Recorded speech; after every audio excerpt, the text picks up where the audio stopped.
subs right now.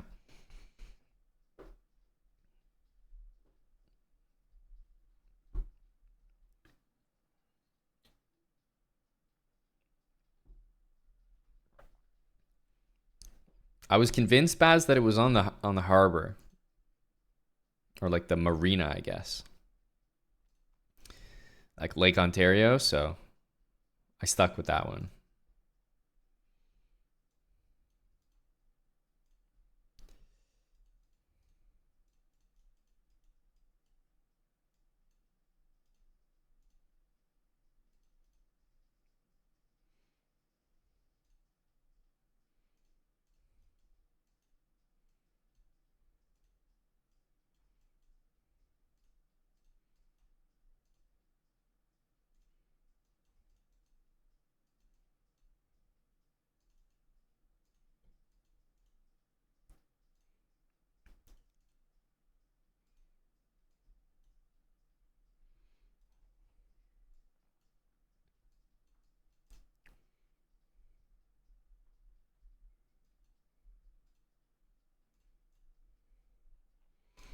Kind of unfortunate bishop c5 move.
Can't even make the move.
Dropping that knight there was not too smart.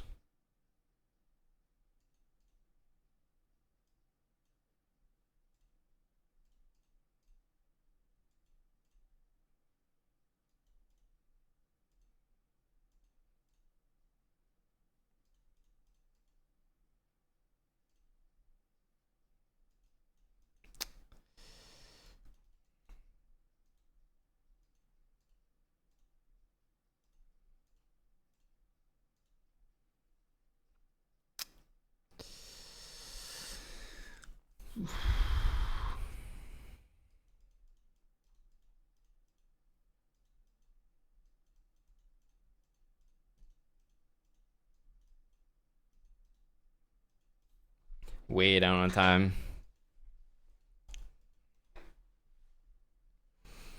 Way down on time. Time to start our chess today. I feel like I was very honest today. The Geo warm-up was really a Geo warm-up. Refreshing to have some honesty.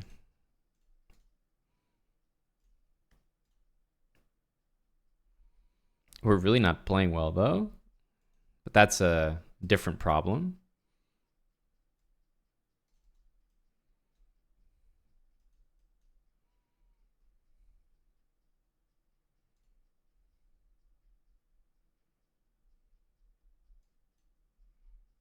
Oh, that move was real bad.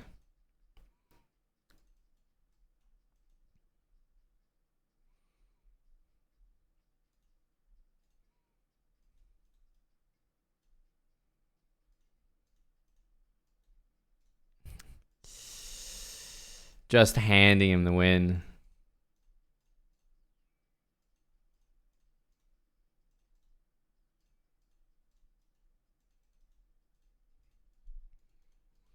I played very fast there, but we're fighting for draws instead of wins. We just need to warm up.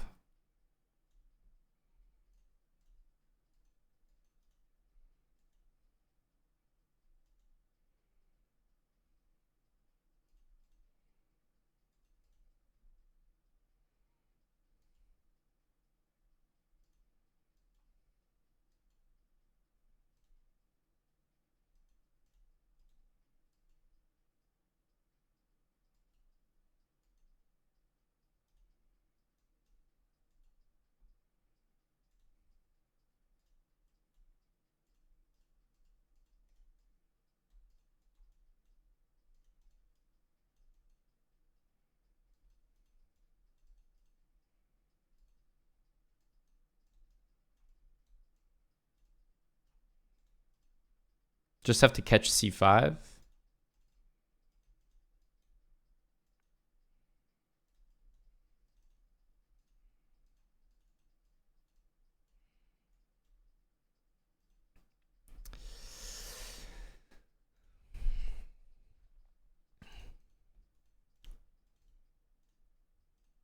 think you just put the wrong pawn up there. Probably queen should have been on d2. Goes there anyway. I don't know if I agree with that.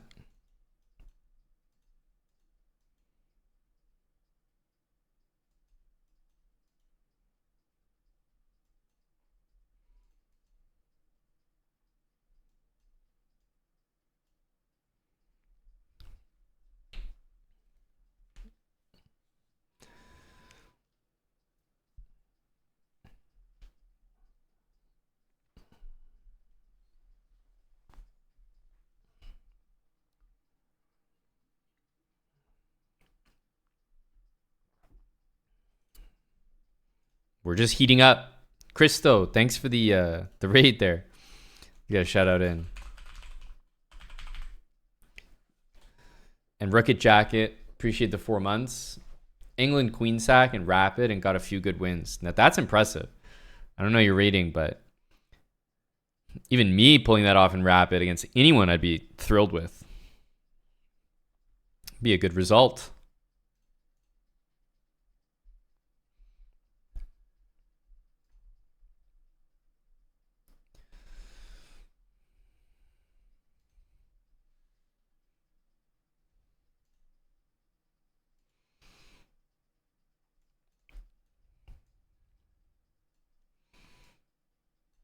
So let's do it in Blitz for you.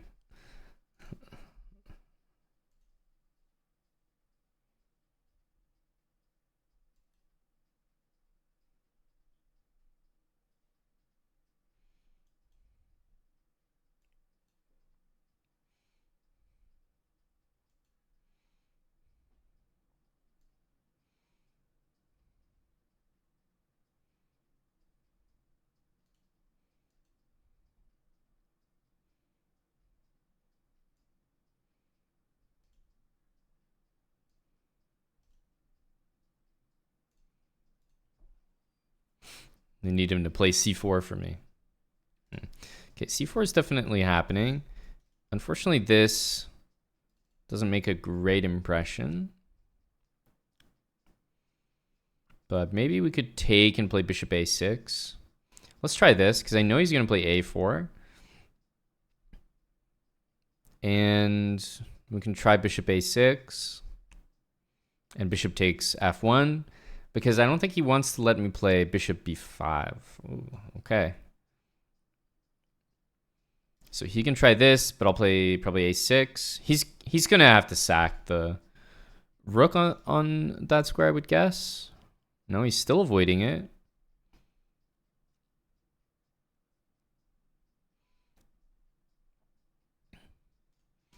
I still am not sure. I guess he can take it. So let's just put the knight on c5. Now we're really holding on to it, though. I think this starts to favor us. So let's just keep everything secure here. Okay. If he wants to sack there, then, I mean, I guess by all means.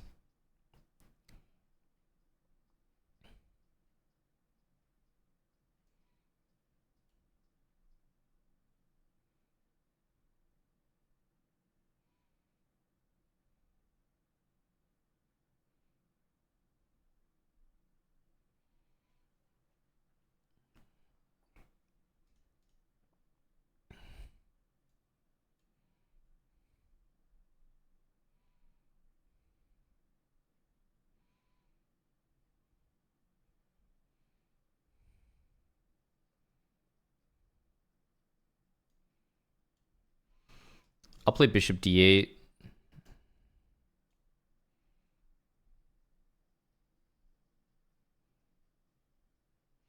I think the bishop wants to maybe get on e7. He has h5, but knight e6 is a pretty big threat, so he should be getting more and more tempted to take that.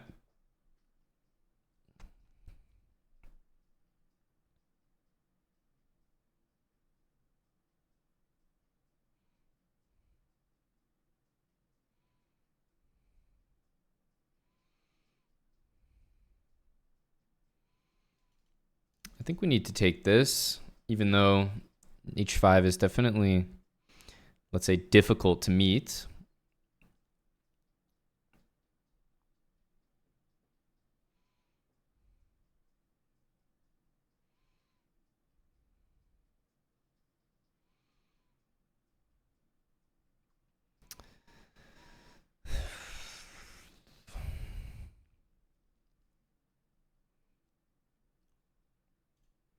We're going to have to play knight e4 here. Knight f6 and takes is about to happen, so I think he's got to start by taking.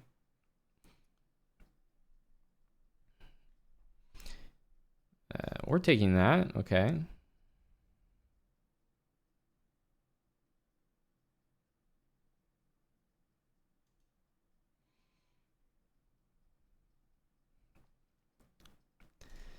Bishop here. Most likely we'll see something like this. Okay, that one we have to take. To keep everything defended, I don't know. It's going to be real tough. Bishop d3, rook b7. Oh, yeah, it's almost impossible.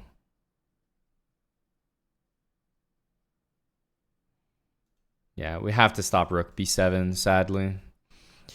So we can do this, but okay. Rook b7, we have to deal with.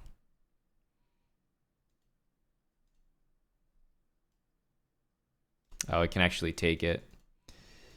Yeah, he could have actually just taken it. He can still take it. There's nothing I could have done to prevent that, so I'll have to just go here. Yeah. Just have to hope for like a queen g6, but obviously rook g6 is mate. Yeah, I think we had a pretty good position, but honestly, the move h5 I played was, I think, just no good. I constantly play h5 there because that's how you play chess. That's not how you play down a queen chess.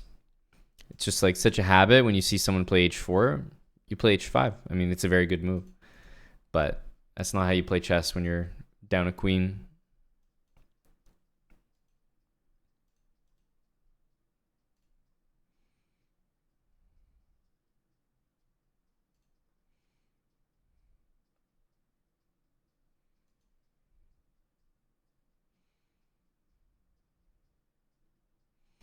f6. Probably have to play c4 here, just because I don't want e5 to happen.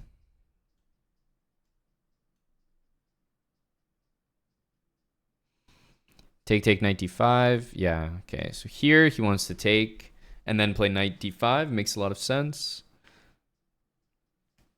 Not sure there's anything we can do about that. We could play c5, but I don't know if I like that.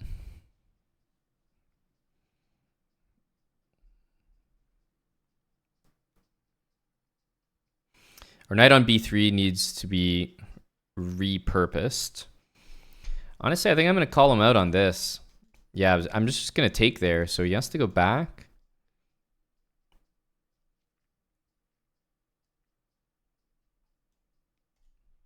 Wow. I'd like to use that square.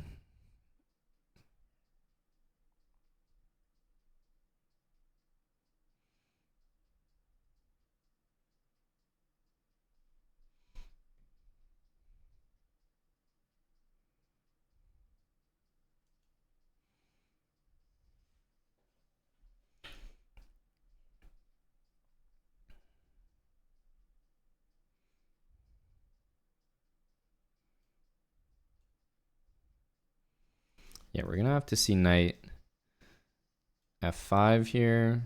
Bishop a6, not possible.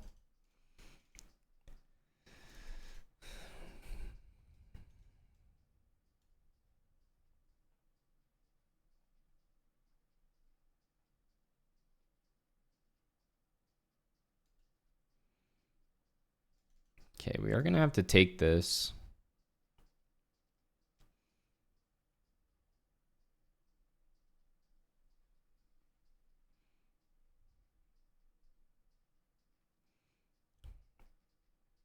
I'm expecting rook c8 just to force this.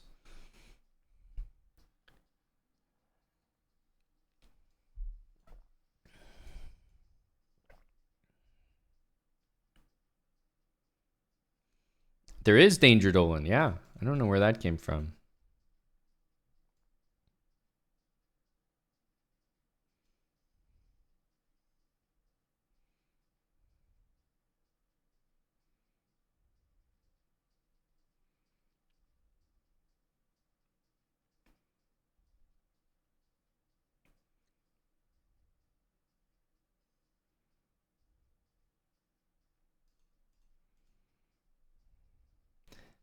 Never a good move to do what we just did.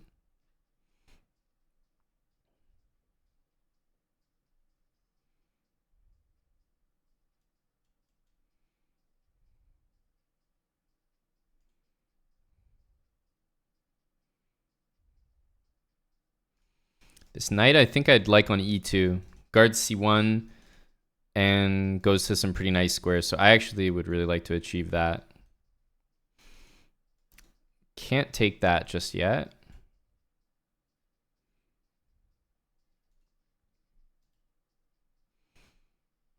The bishops are better here, but I can still see the knights doing well. I definitely want to trade knight for that bishop. That's the goal. If I could manage that, I think our position will be pretty good. Even if he takes and I double the pawns like that, I'll be doing fine there, I think.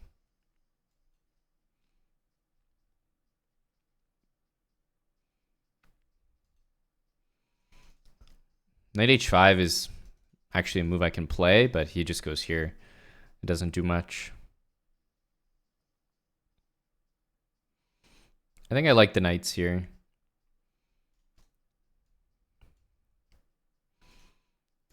I think we can play for the e5 square now. Just kind of close things up.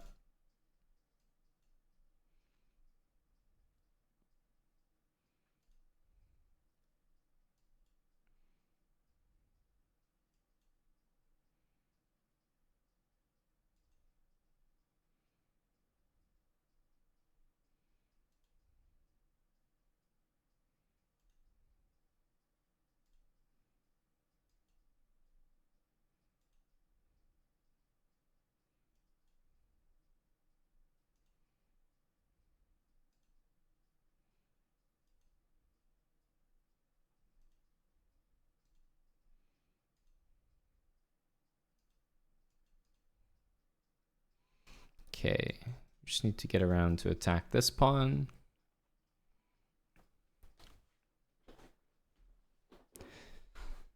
And obviously it would be a flag most of the time as well. We'll take that. All right, I'll have to give it one more try for the fans out there. Security, thanks for the 15.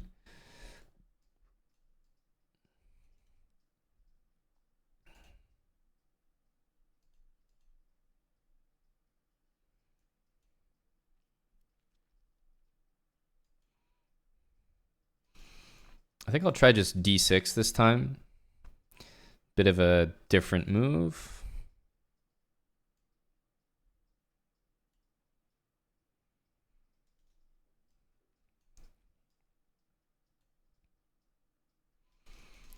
Maybe knight d7, knight c5. Also bishop e6.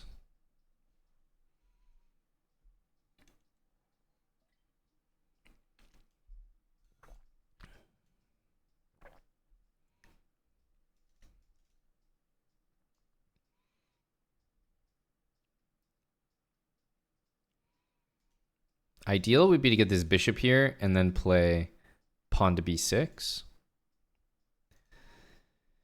But I'm not sure how achievable that is.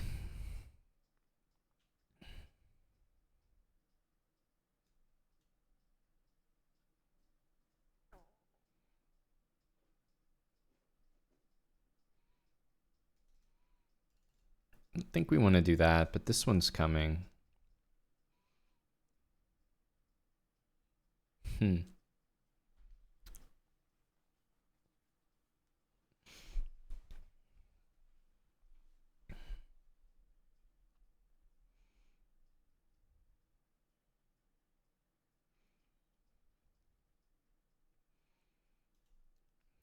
Probably a6 next.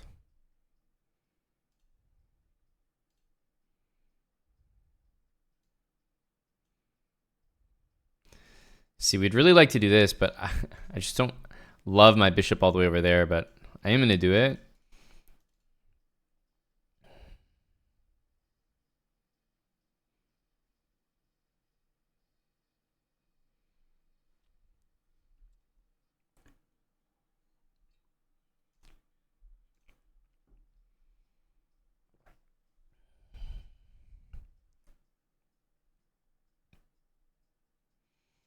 We do need an escape square. Obviously, h4 will be the reaction, and just don't want the exact same thing happening that happened last time.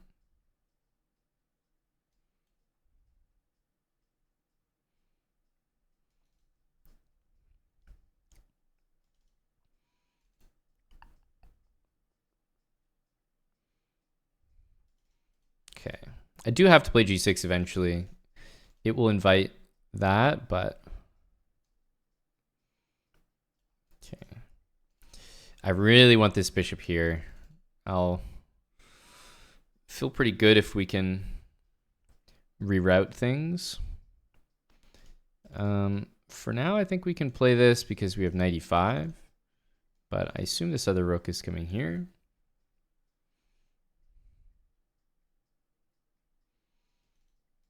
Okay, g5 happening again. I think we have to put our knight here.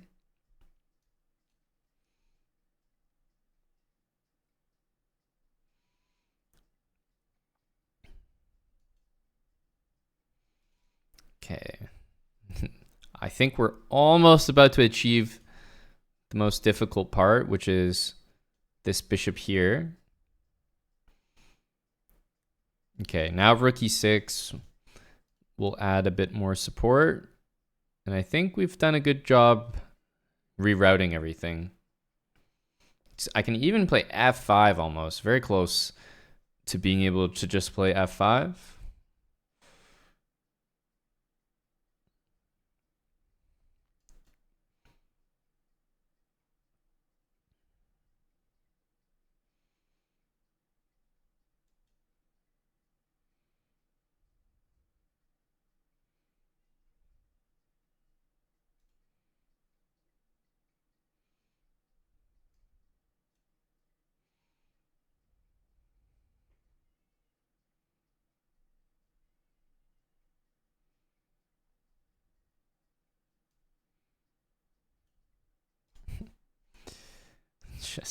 Just blind. Ugh. That's too bad. Had a gorgeous position there. White basically had no moves. Like, there's just no plans anymore. But obviously, there's not much to do now.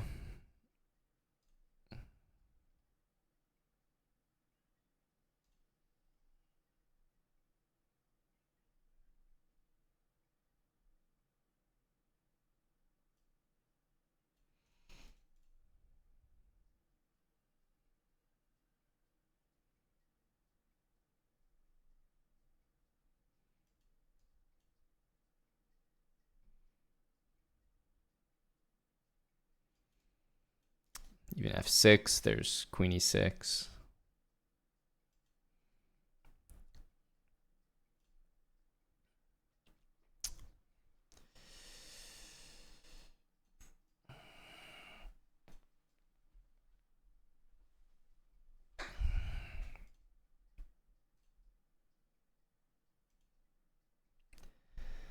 Oh, that's sad. This is basically the dream position. He definitely played it pretty poorly because we rerouted our bishop. Like, everything was perfect in that game. We just hung a knight. It's hard to win when you hang a knight.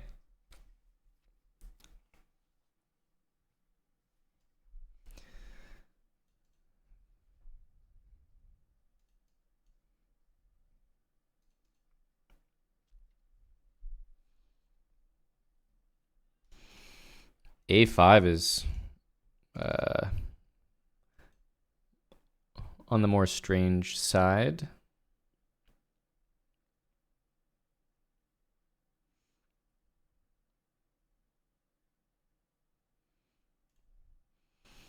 I think we can just like take everything and play e4, or maybe play e4 right away.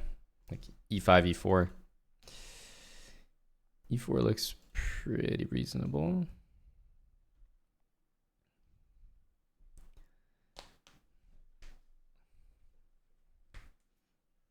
Yes, there's a very plebby chat at the moment. Can always count on the plebs for a weird discussion. Let's perform a test.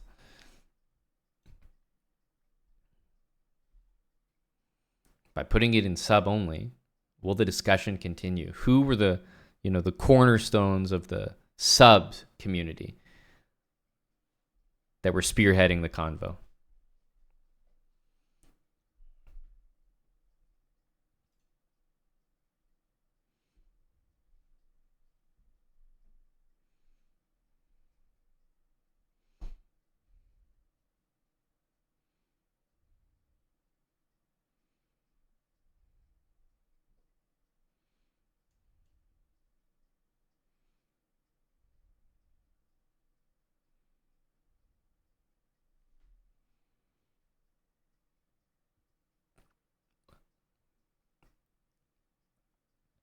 Kind of forgot about knight takes d4. It looks like a move you'd never have to worry about with the pin, but alas, here we are.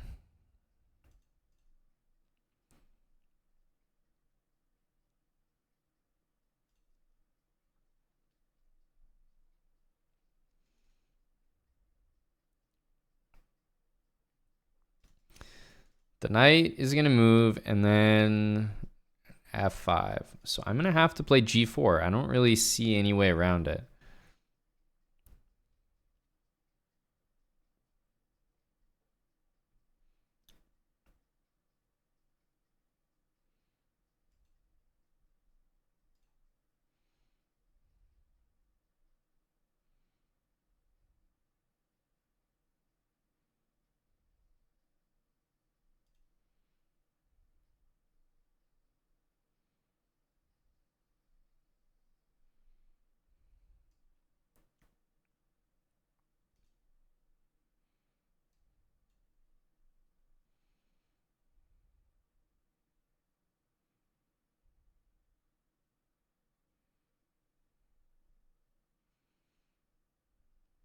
Feels like it's barely being held together, but held together nevertheless.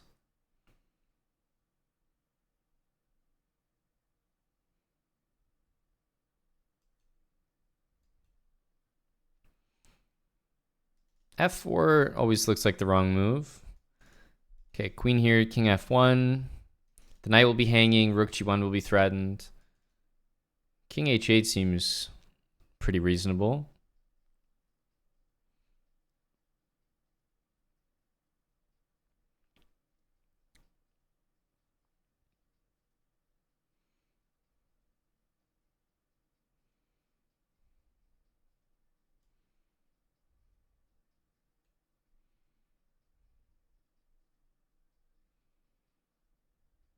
I don't know how I feel about this move. Interesting is that we'll be threatening queen H6 after rook G6, king F1.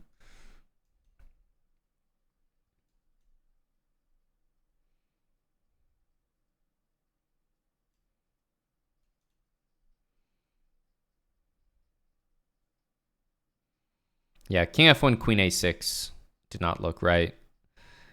Definitely did not look right.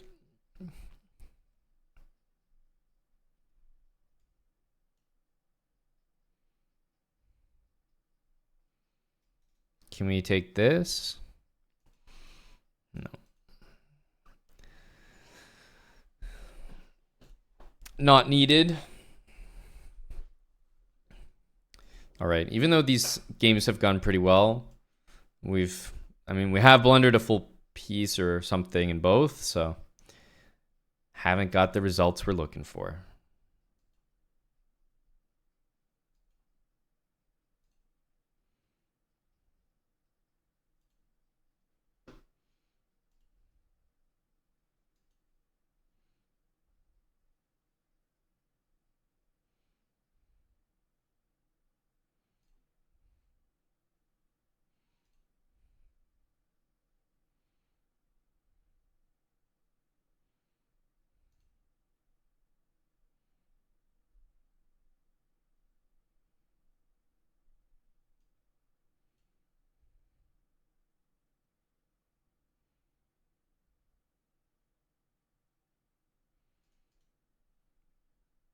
Interesting. B5.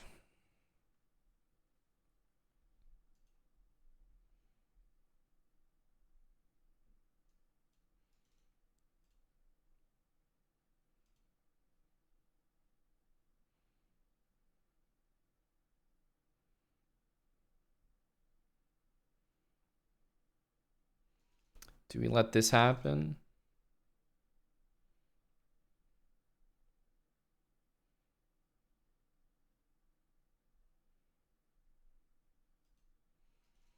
I'll play A5.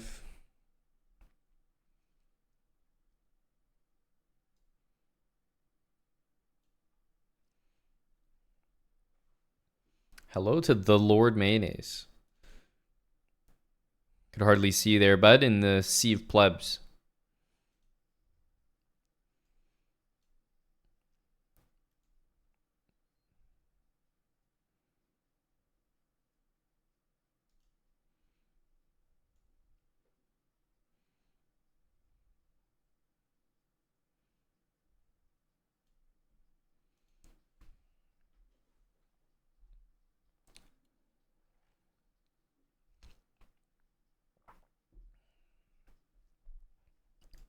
Damn, do we need to bring the bouncers out for the pleb pluses as well? Howdy there, Tim.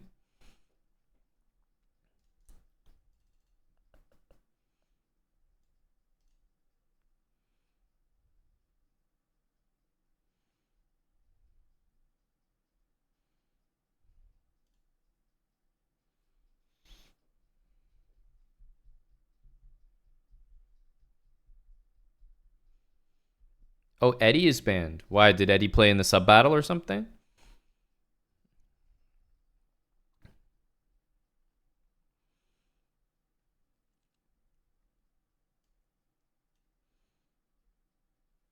I saw Buck81 was messaging from jail.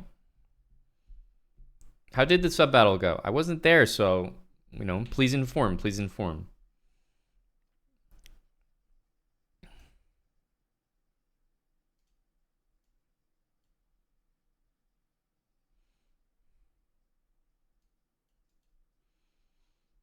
Sad Rabbit. Getting those last minute subs in there. Thank you very much, Sad Rabbit. Try to cover this. I would love to trade for the dark square bishop here. Bishop d8, king e8.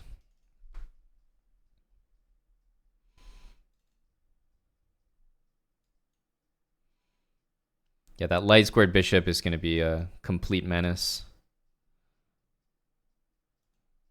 Okay, I'm going to take that. Looks like a pretty bad move, but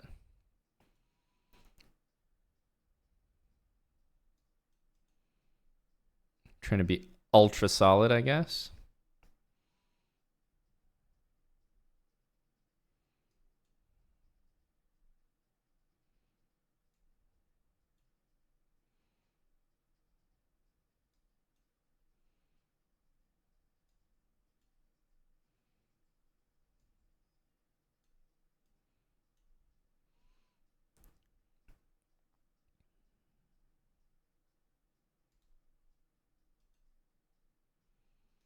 King on e7, and everything should be okay there, honestly. Yeah, then everything's defended, and I can probably just jump my knights around a little bit.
Thanks very much, Sad Rabbit.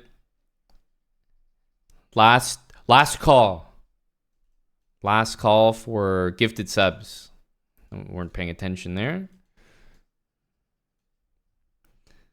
Have to just try this.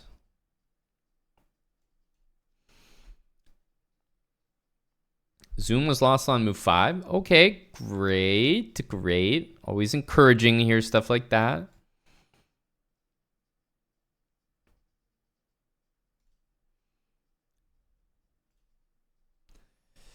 What do I mean by last call? Oh, I'm just joking. It's the end of September.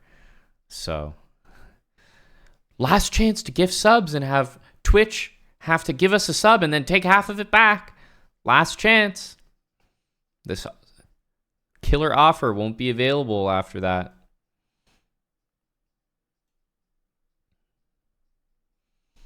A6, A4. Probably just rook D1. Let's keep this pin for now. I don't think any of these moves will be good. That's an interesting one. I guess it's for that, of course.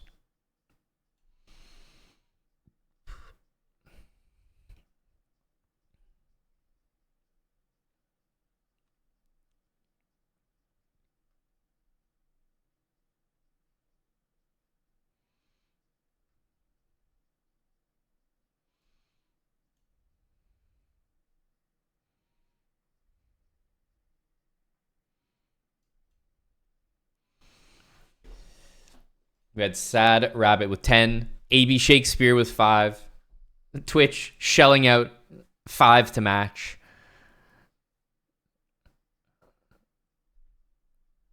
Go Twitch. So generous.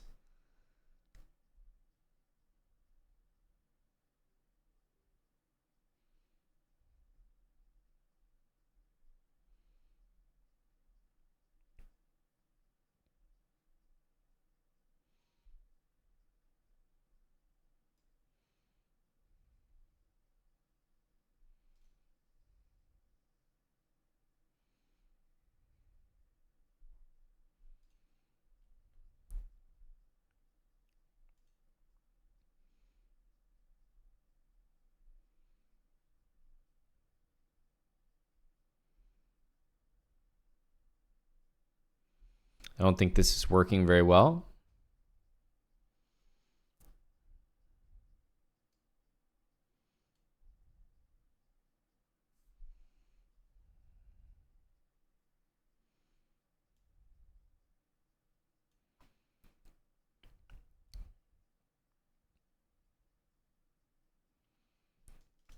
We'll probably see queen g5. Okay, interesting. Here at least I get some material back.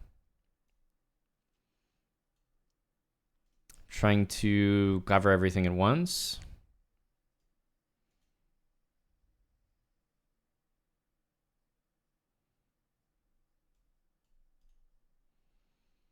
Covering the check, hitting a couple things at once. But we're definitely worse.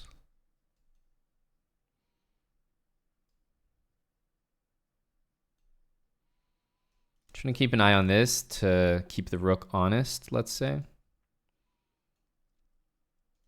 Okay, preventing the invasion.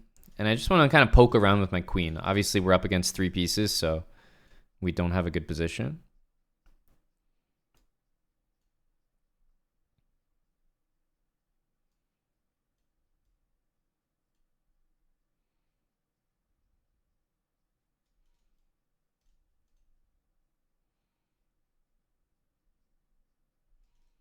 I think we want to play maybe like king here.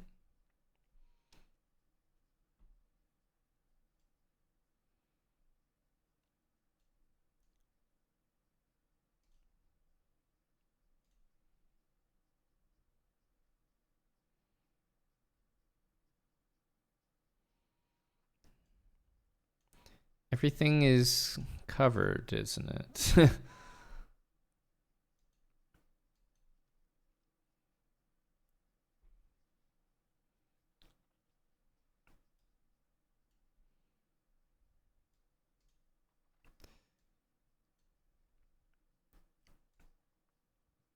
The problem is that we don't have a single check near the king, so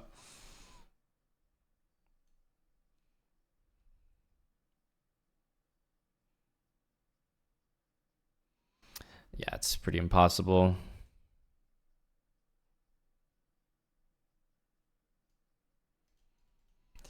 Can't even avoid that.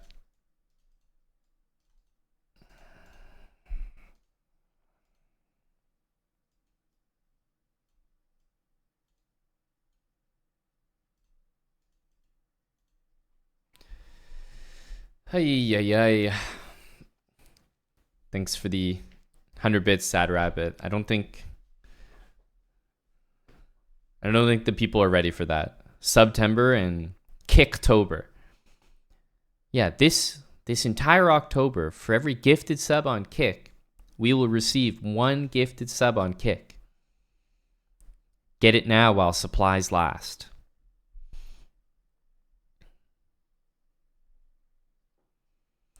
I think Twitch gives some sort of random bonus on top of the 1 extra that they promise. Tarnished came in with 5. Bobby Block, thanks for the 31 resub. Vinlav, 28 months. Should probably have played bishop there. That's just my fault. Wasn't paying attention to what he was doing. I was doing something more important. Calling out the subs. But basically, we should have a bishop on e4 here already. Like, it should already be there.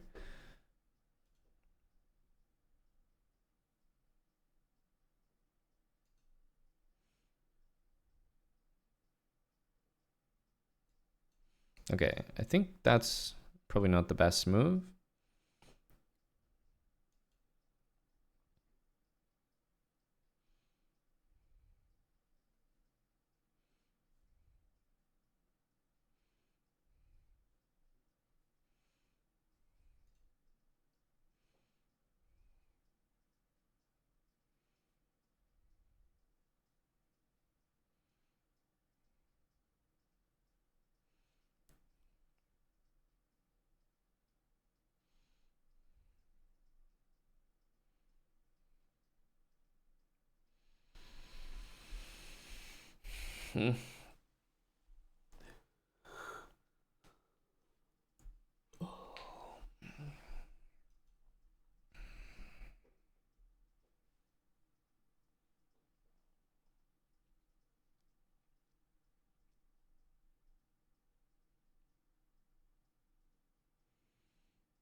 He's probably gonna go bishop back to f1, and of course he does.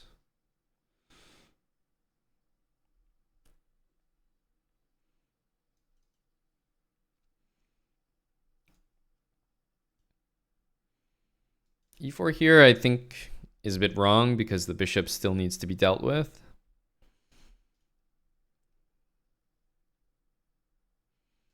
So now we need to move this queen. Rook a1, maybe rook c1, or c8 rather.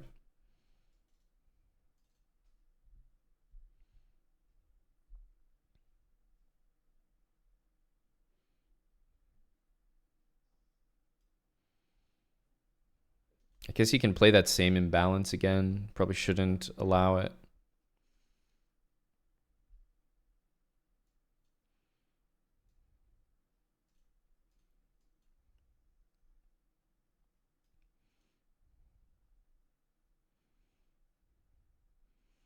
I get the feeling that he's, I don't know, like very resourceful, covers a lot of things, plays a lot of lines like quite fearlessly.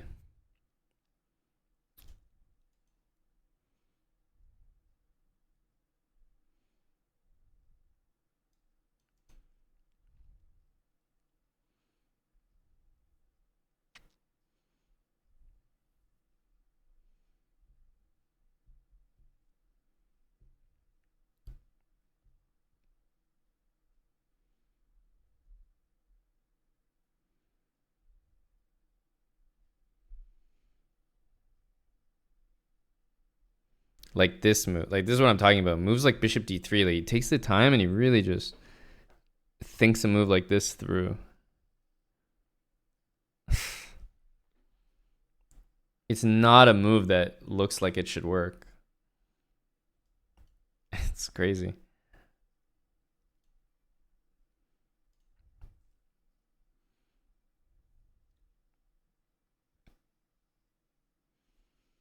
Bishop d3, damn.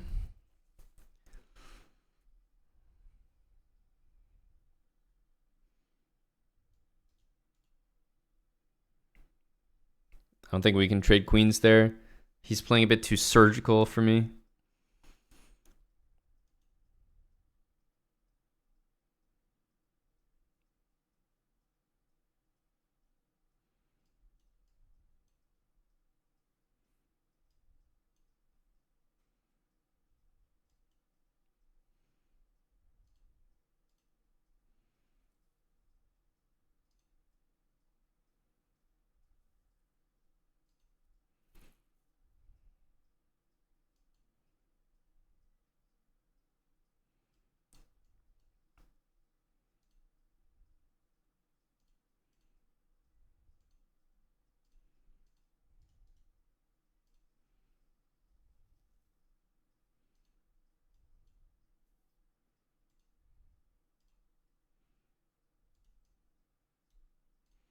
It's very, very like, it's very good. I don't know what to say.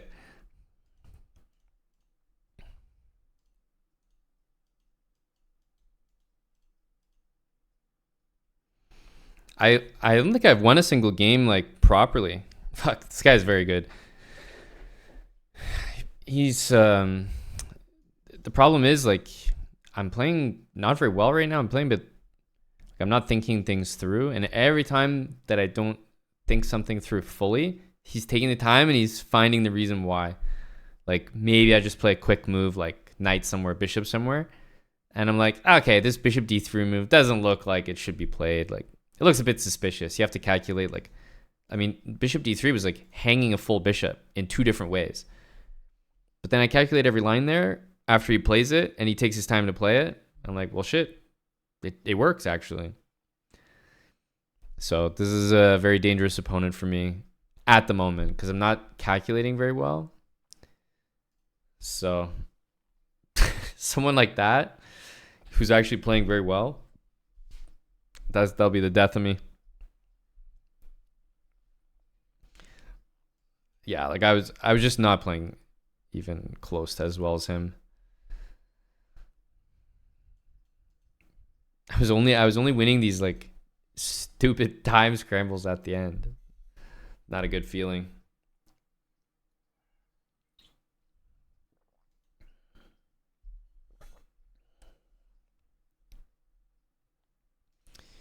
Okay, let's just develop.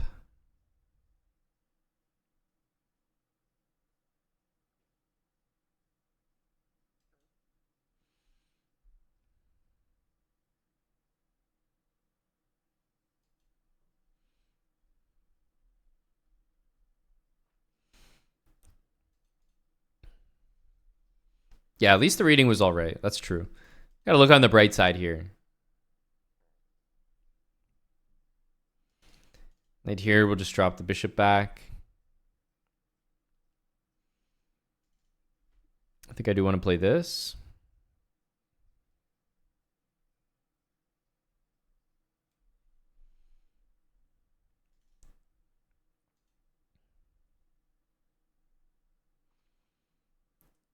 Rook E1 or rook C1. I'll definitely take back this way. Assuming he probably wants to play one of these two moves next.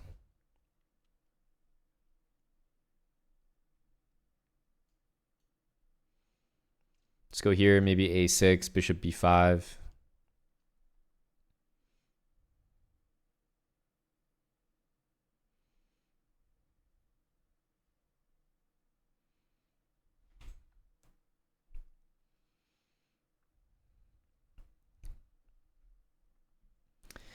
Knight E8.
We'll probably see F5. Then maybe G4 makes sense. Queen is definitely placed a little bit funny here. So I think we should improve it. Still, maybe that was the moment for E4.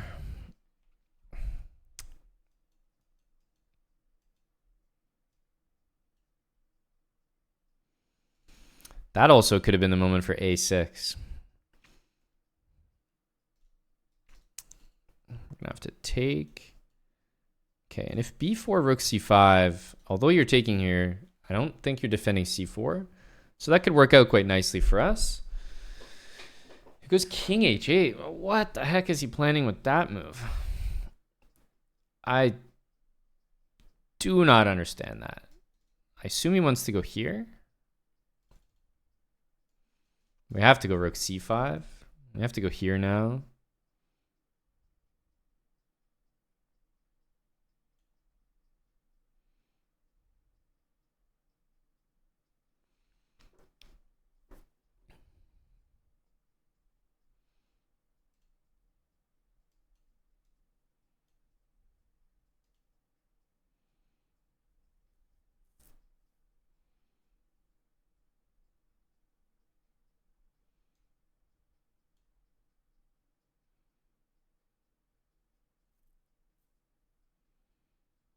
He can never move the B pawn because of this. I mean, he could do it now.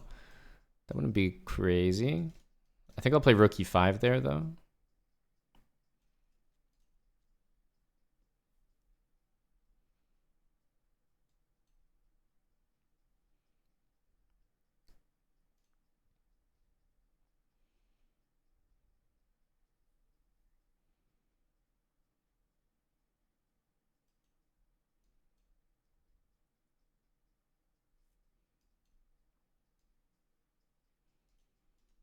Ooh, d5 becomes quite possible there.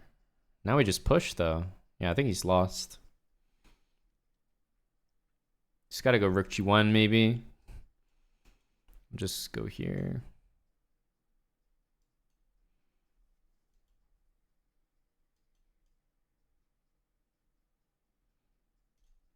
Yeah, we have rook d6 now, so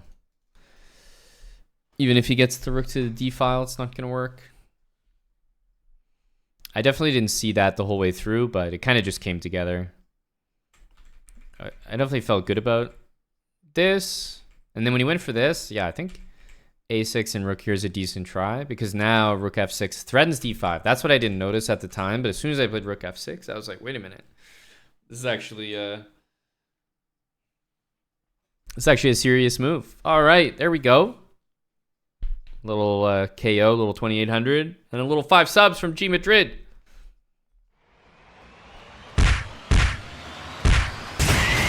It's tough, G Madrid. They always hit you with different calculations. Like, it's supposed to be Twitch including 1 free sub for every 5 gifted, but doesn't it feel like we're averaging way more than 1 sub per 5 gifted? G Madrid came in with 5, Twitch came in with 3. It feels like just a random number.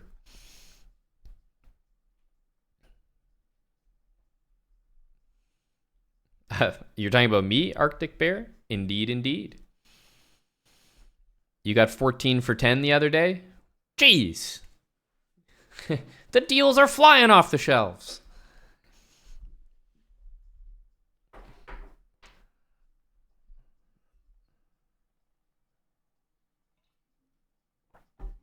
Well, I don't know if subs are better.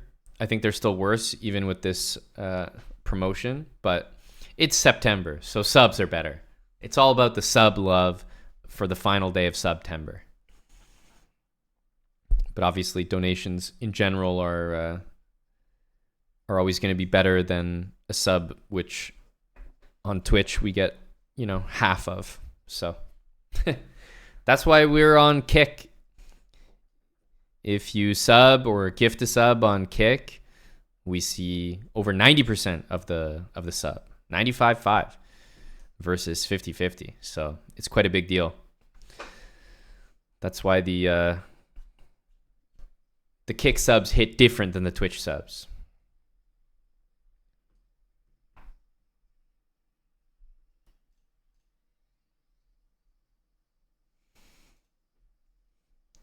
Go Thomas Pickleson.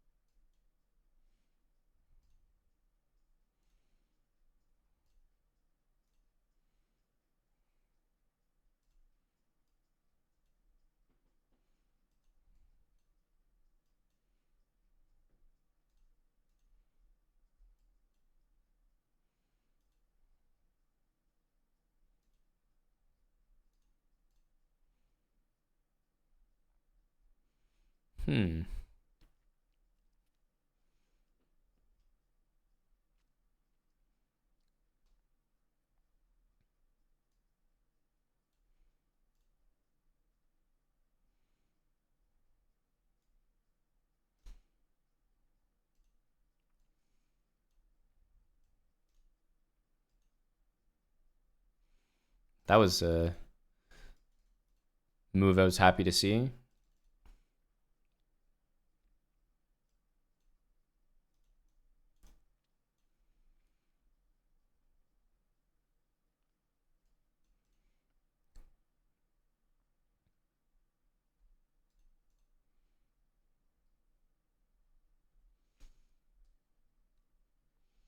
Okay, that's fair feedback, G Madrid.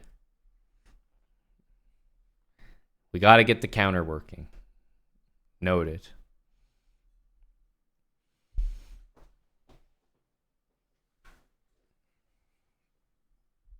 We stream less on Kick. That's not the case, SLV. It's possible that it's around even or maybe slightly more this month, but this month is an exception, right? It's the kind of the 1 month where Twitch has some sort of incentive to stream on Twitch, like to be live as much as possible. So the truth of the matter is we actually stream more on Kick.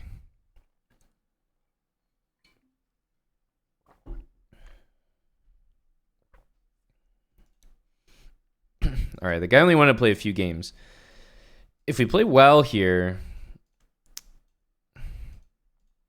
we could hit 3K.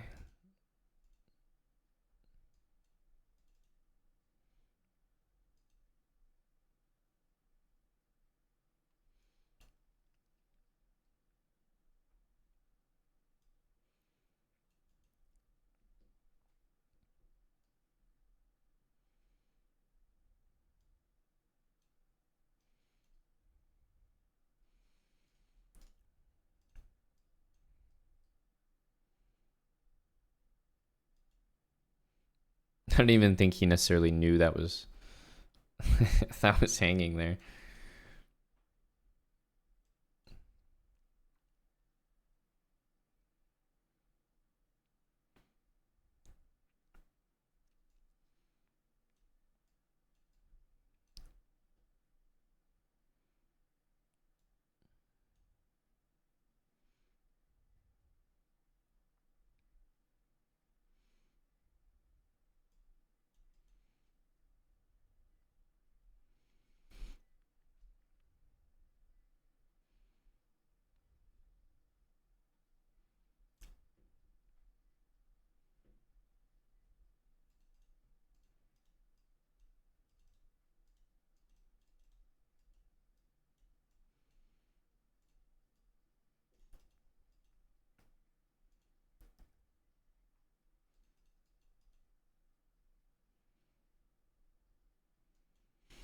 All right.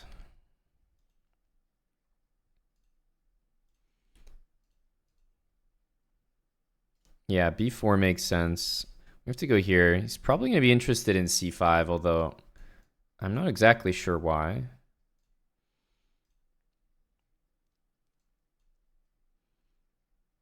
Okay, we got to take that.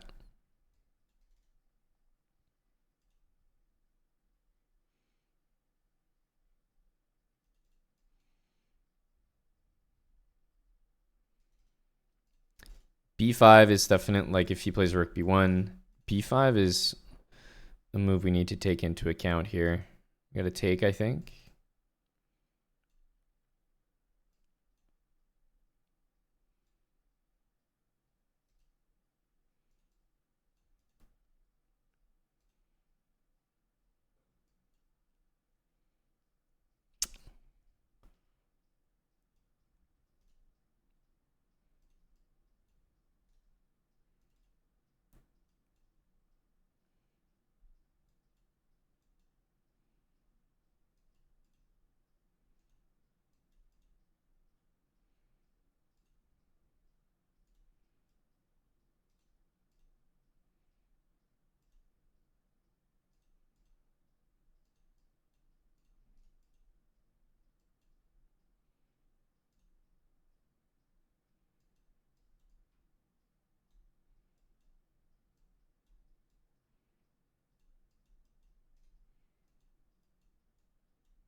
Hello, Moistad.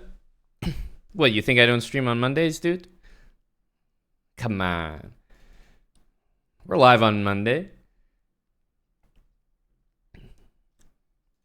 Everyone's only here for a couple bullet games, you know? Just one here, one there. It's tough.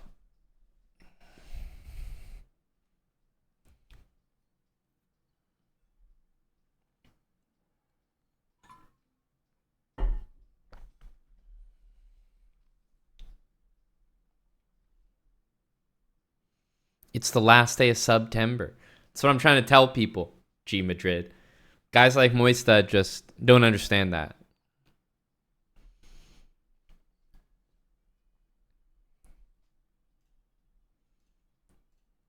Let's see what the day list has in store for us.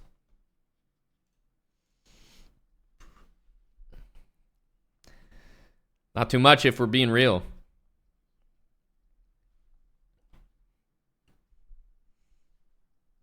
You know, maybe Eric was in a vulnerable place after the sub-battle loss.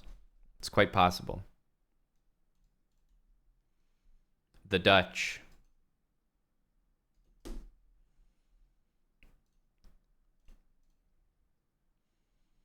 Always have a pretty good time in this opening. White gets a knight to f4, but you just kind of sit here in this position and do just fine.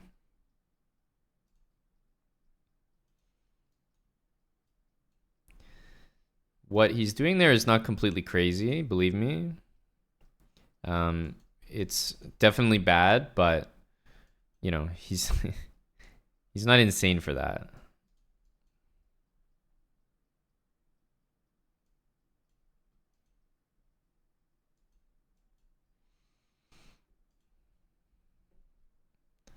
Certainly not exactly how you draw it up.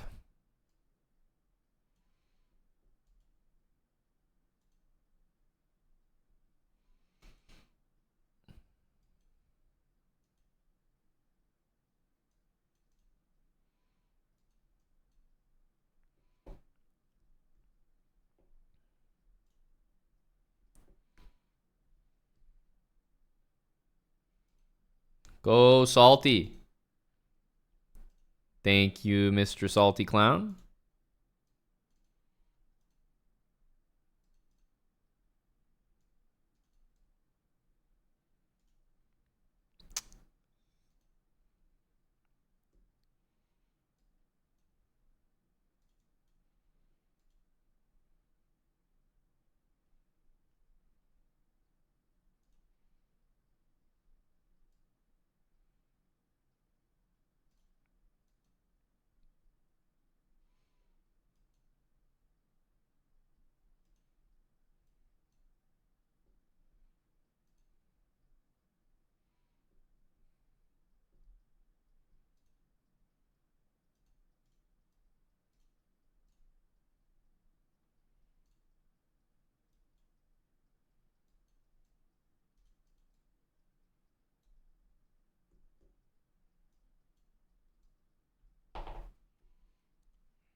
Just kind of BSing a little bit there, but not total BS. That was the great kind of BS because it looked good to me, but I knew there was something wrong with it. Perfect. Oh, D5 is a move you never like to see.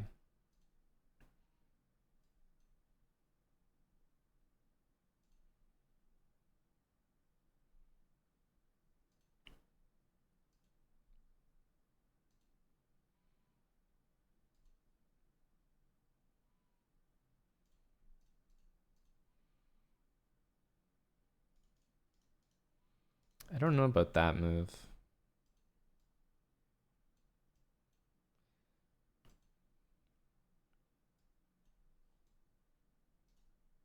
Guess we have to take.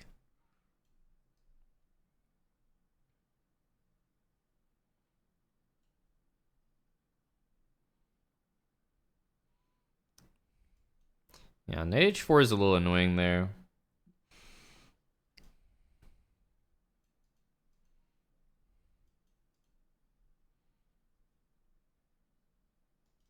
It's a funny mate, but he'll find rook. He'll find rook there.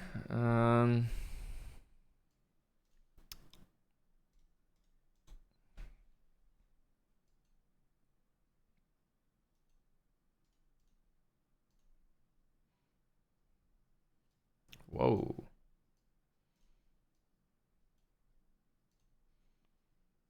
Oh, didn't even realize.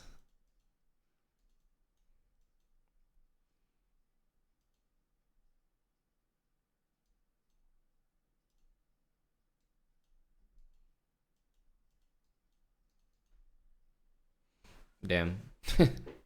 All right, I need to get a refill here. losing losing points because there's nobody in the pool. I'm playing 2400s and bullet. Yikes.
Salty, thanks a lot, buddy. 66 months. The salty clown, the one and only.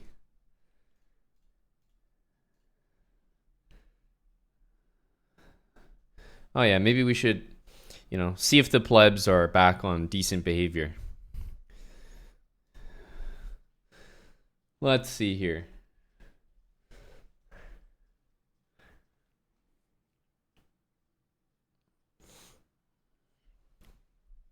I'm not saying I trust it, Tim. I'm just saying that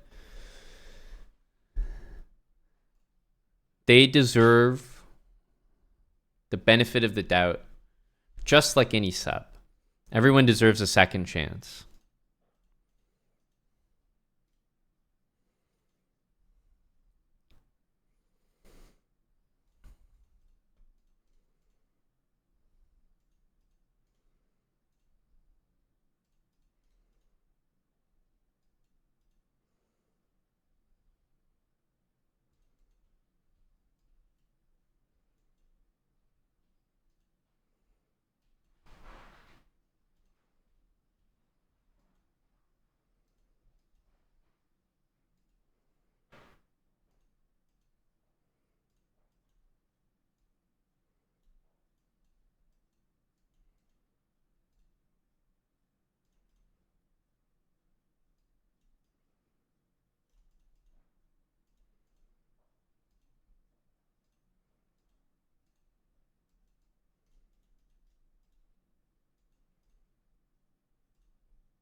He had two opportunities to take on f5.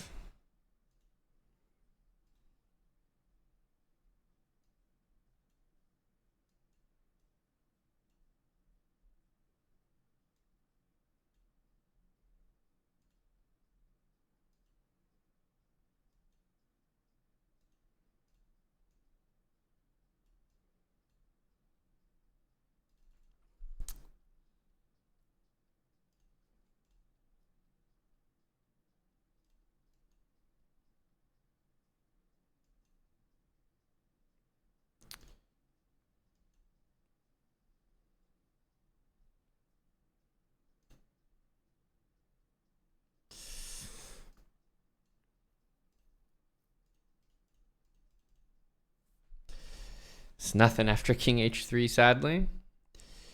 Did I see Magnus hang his queen today? I did not. I don't know what event is going on, but I'm definitely not following it too much.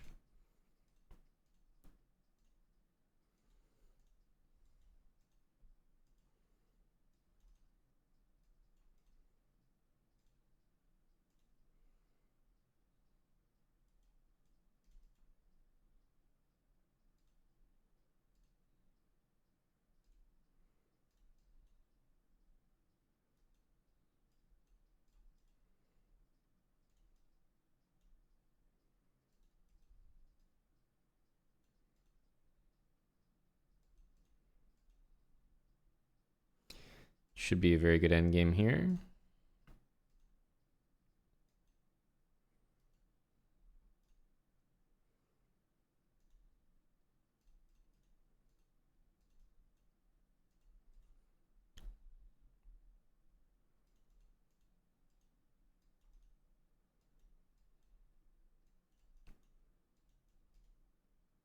Whoa. Very aggressive, but I guess it works, yeah.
Too quick for your 750 elo. Well, it's funny, we're getting a really good look at this, I guess. Not opening, but sequence.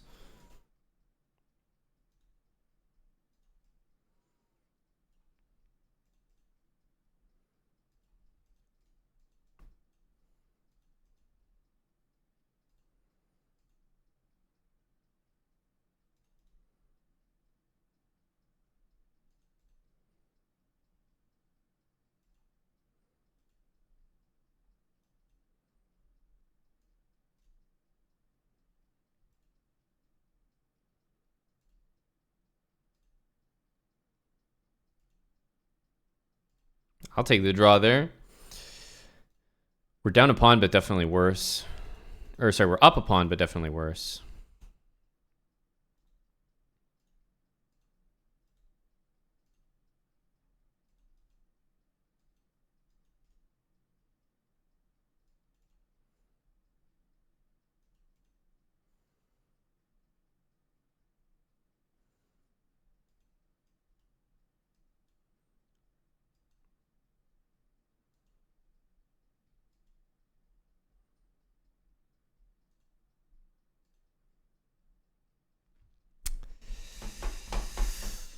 Uh,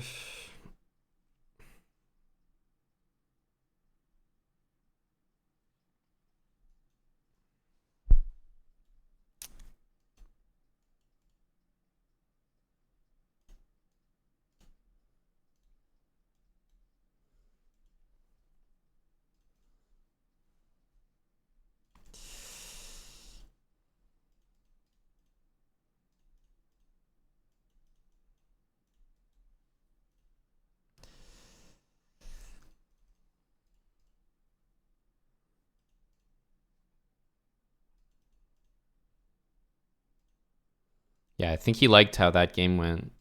I want to put a knight on f2 this time.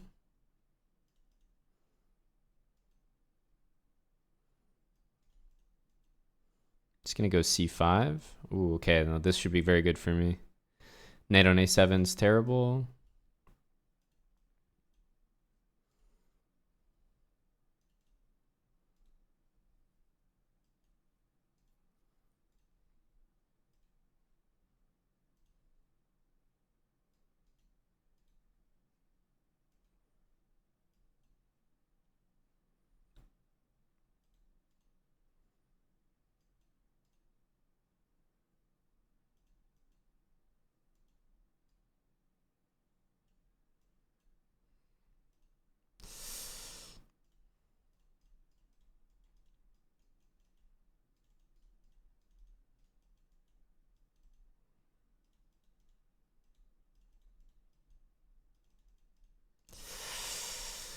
Yeah, it's a bit slower. I knew it. Banana sleeve, thanks for the 87.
Ay, ay, ay.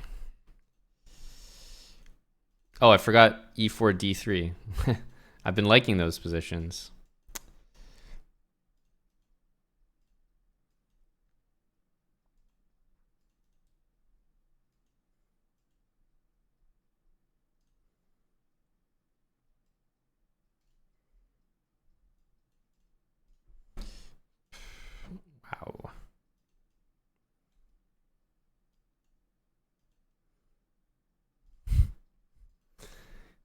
the moves I'm able to come up with here. It's almost impressive.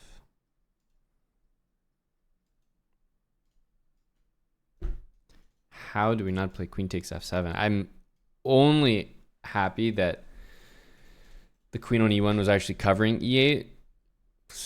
That seems a little bit lucky. So at least it wasn't winning because it was protected.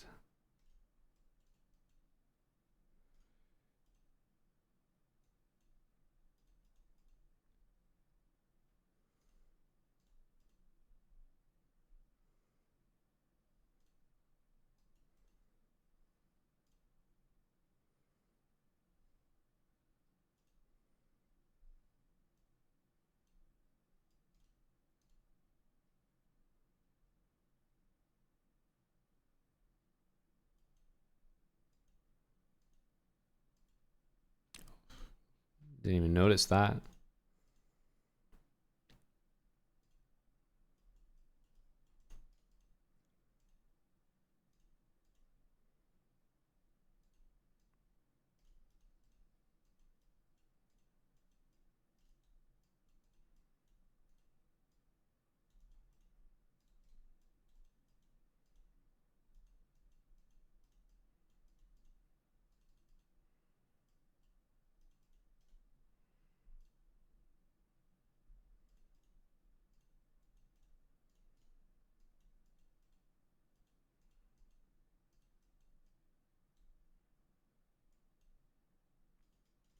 He unpinned himself. Not paying attention.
All of my pieces are on the wrong squares here.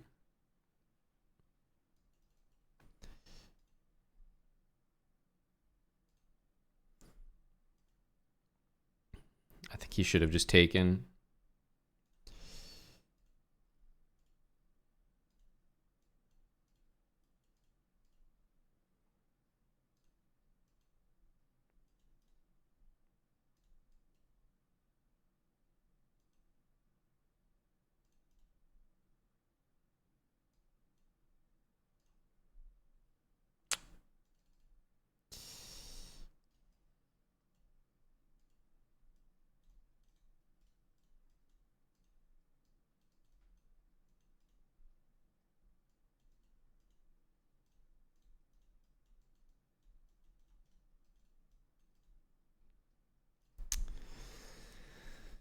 Jeez.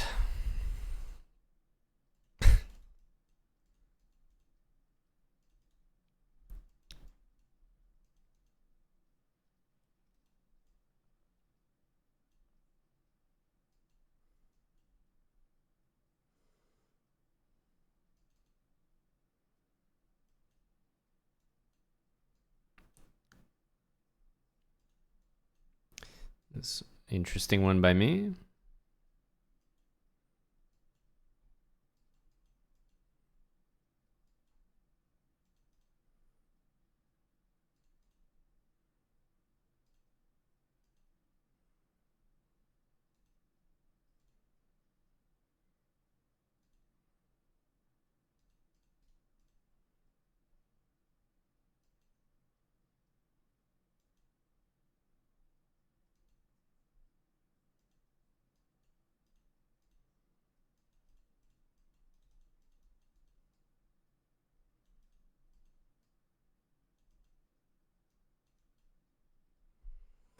every single game I'm like barely drawing, if that. I need to stop playing this opening, not because it's like particularly effective for him, but I don't really know it, and he seems pretty excited to play it every time.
Amazing to lose that one as well.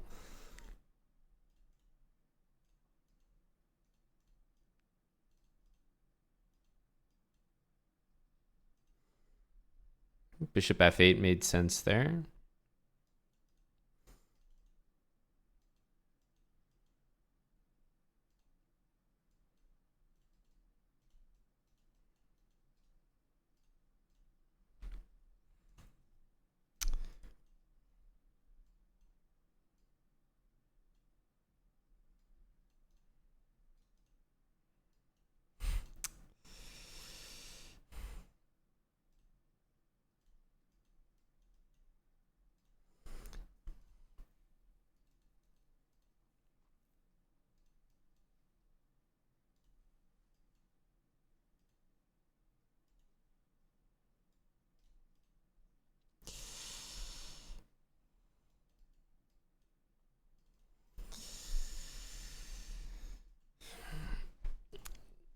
Man, every game is so similar.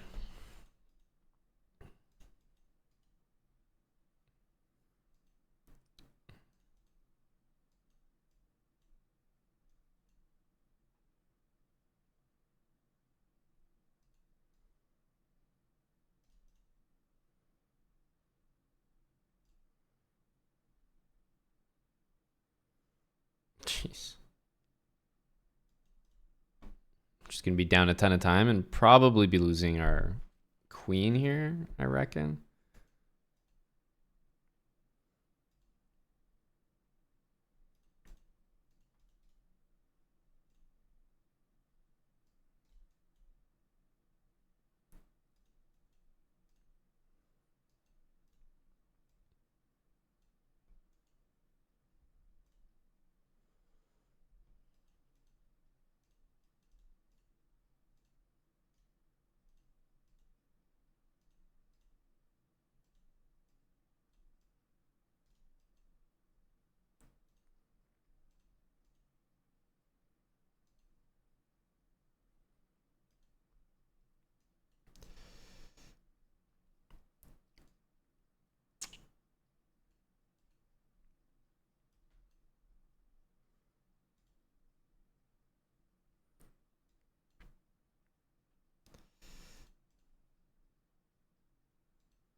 Unfortunately, he doesn't have to take that.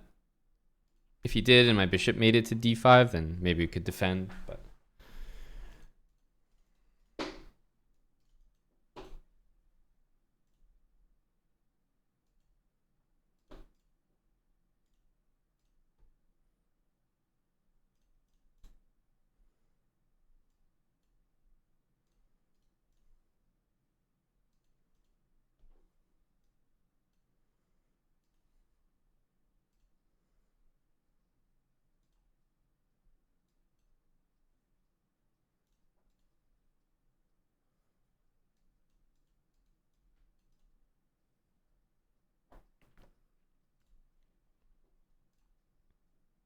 he's got a faster mouse. He's got a faster brain.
Okay, I think he's done with the queen trades. Is that the smallest moral victory ever? The most irrelevant moral victory? Could have definitely taken that.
Probably could have taken there.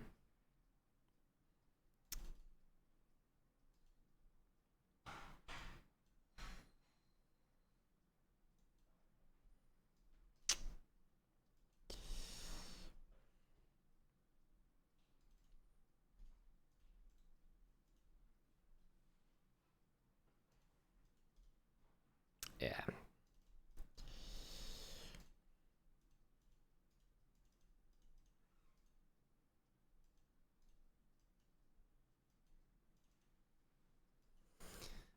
One move late on rook takes a7, but it was only for a moral victory of catching his pre-move. Not that it would actually change the outcome.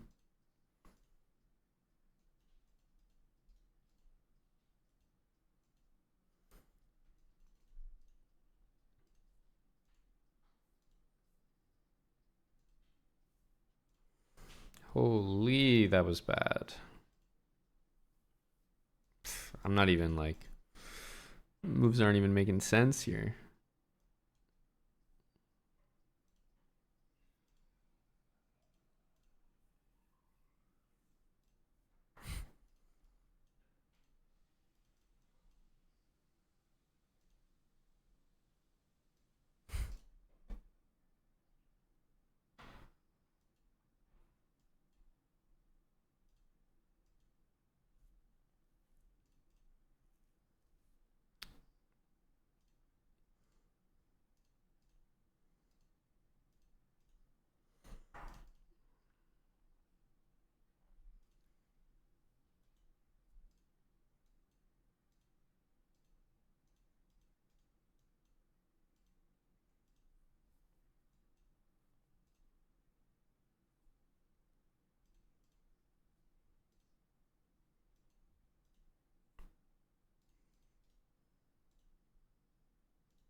Okay.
One good time scramble, soon to be outshadowed. Our first one.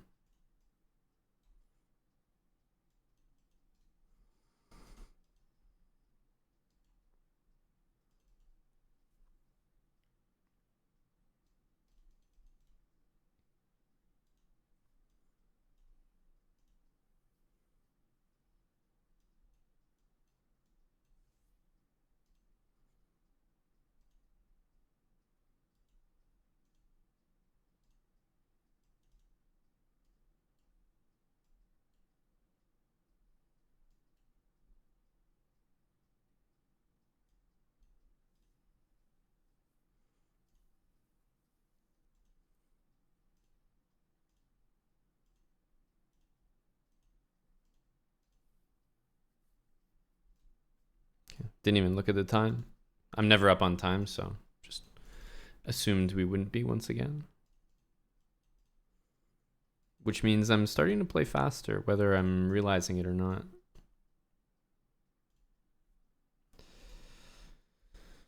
Oof.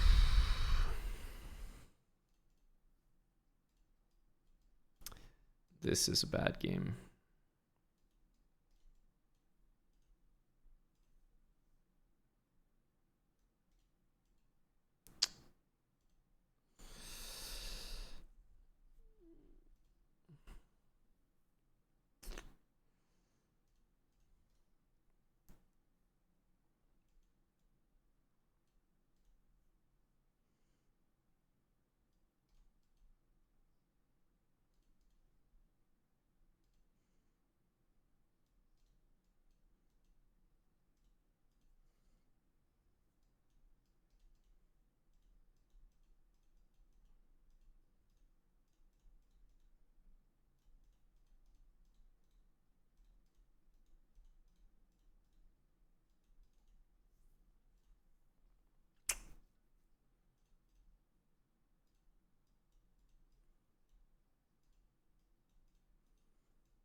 Hmm.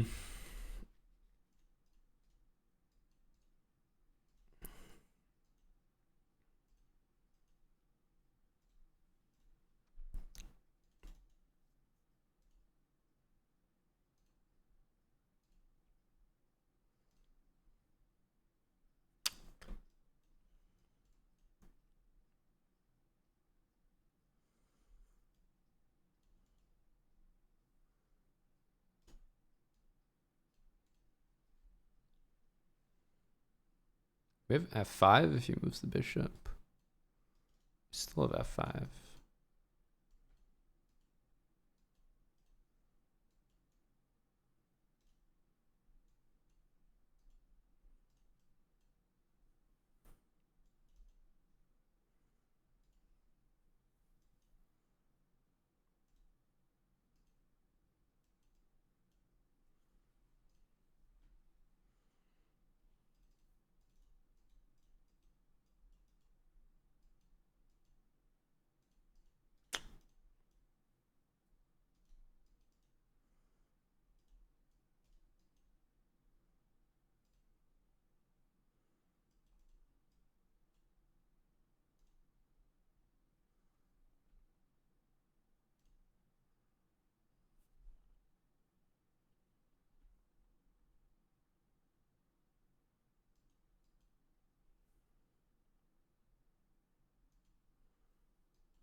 The knight against the bishop. Oh man, we really outplayed him there, and then I don't know what we did. Just didn't protect our e-pawn, but we were in control.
Just fell into an opening trap there.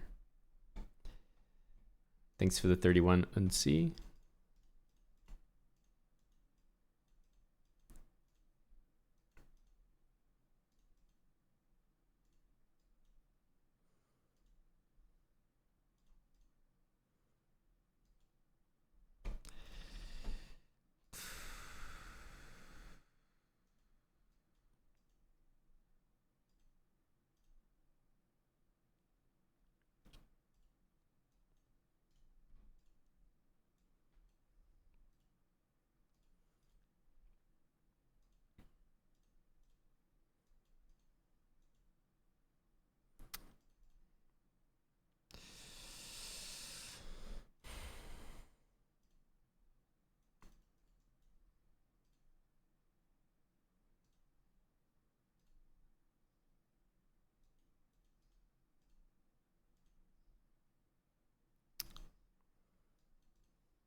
It's a funny looking draw.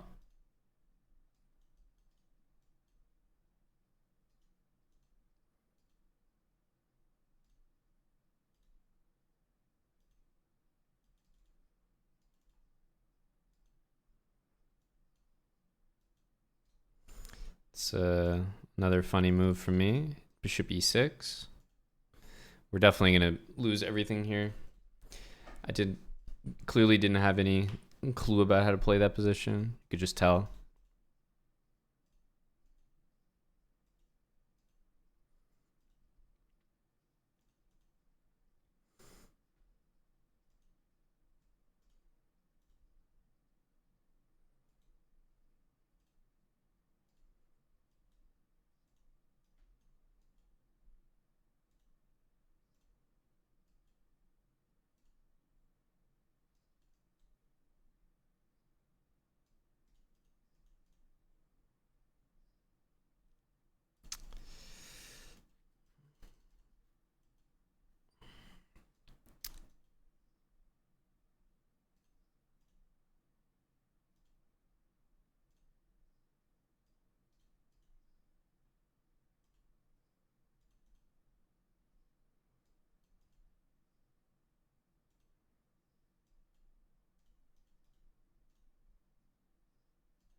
Yeah, we just don't want to pre-move there.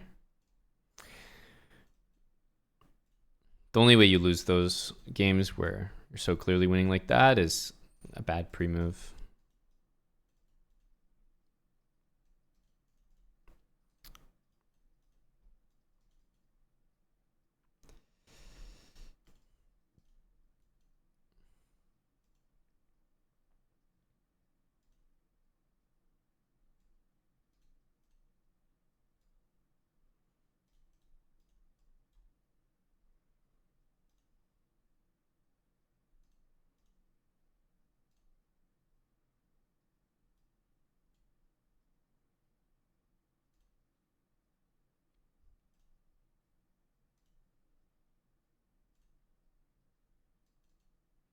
It's a terrible move.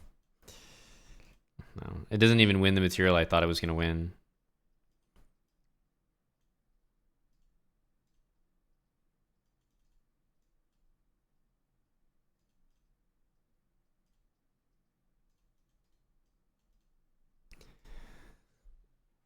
Not only did it not win material, but it was also just terrible. Vishni, thanks for the sub.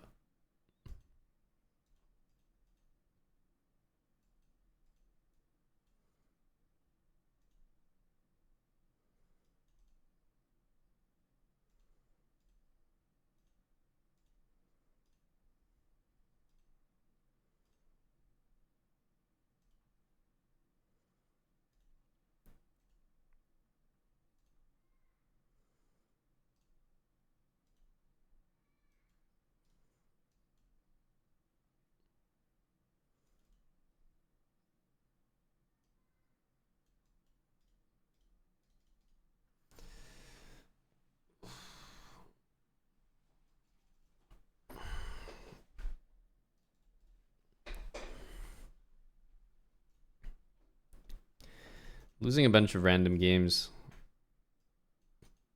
Can't fully explain why.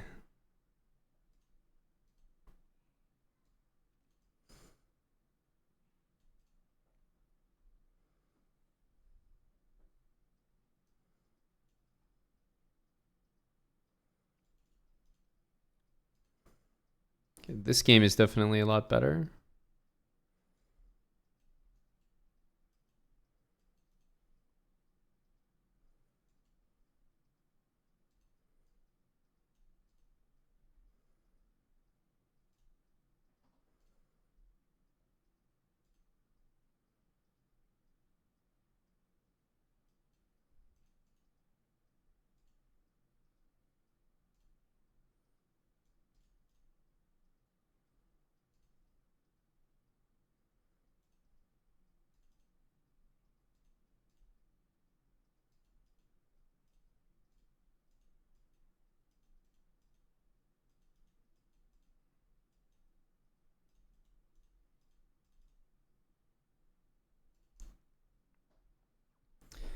Trying Tommy Salami. It's going pretty rough here.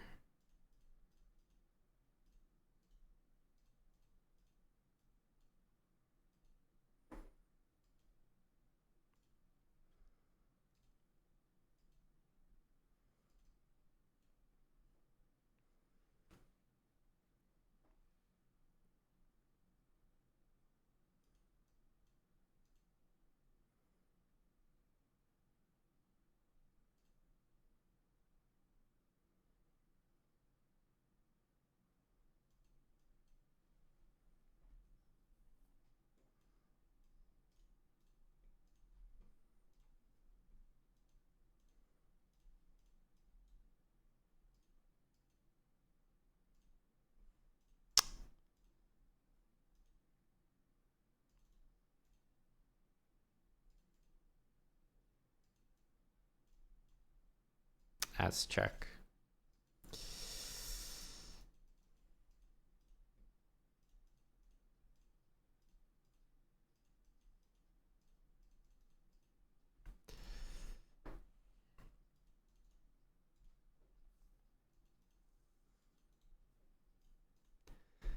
It's weird that this position has never gone better.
Oh, Queen E2 there would have probably hurt me pretty bad.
Oh, this is got to be a very good position now.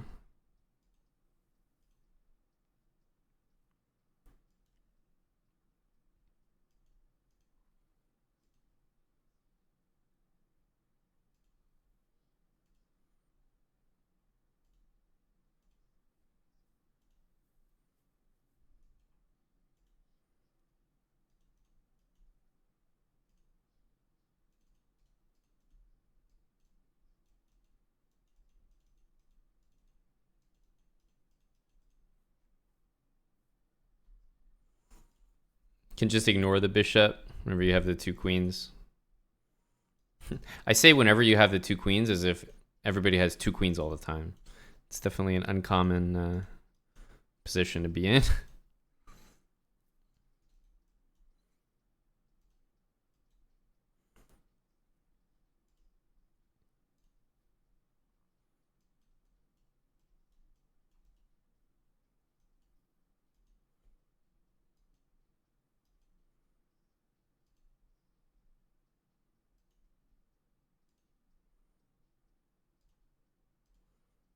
Definitely do not want to trade those bishops.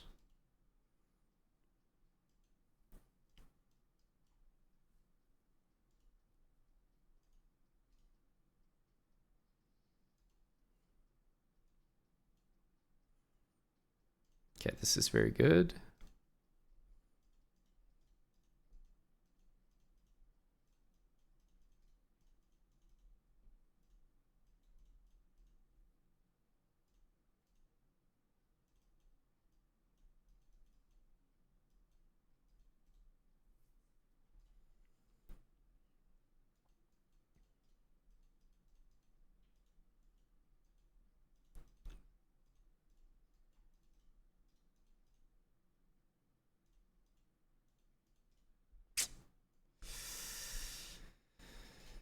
That was very bad.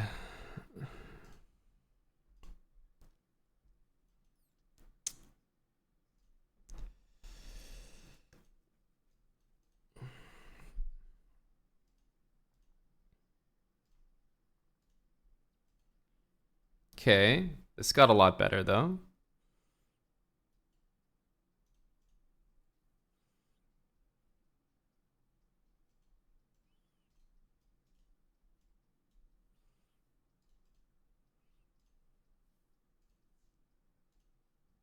I just want that center pawn here.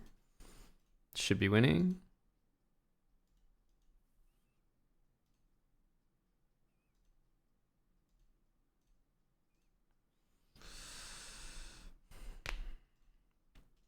Damn. I definitely wasted some tempi there. I think that's a pretty easy win with black.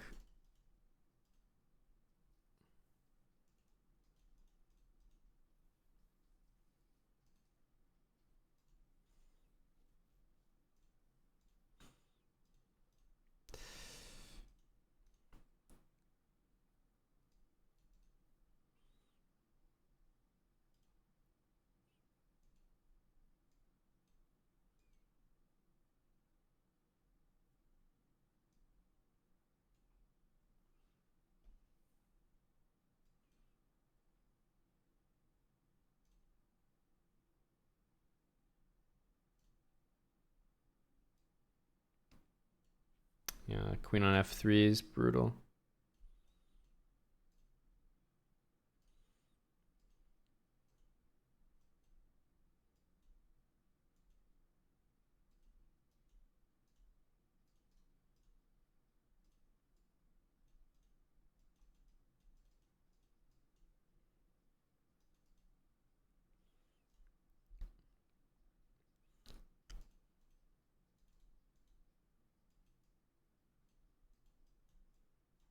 Okay.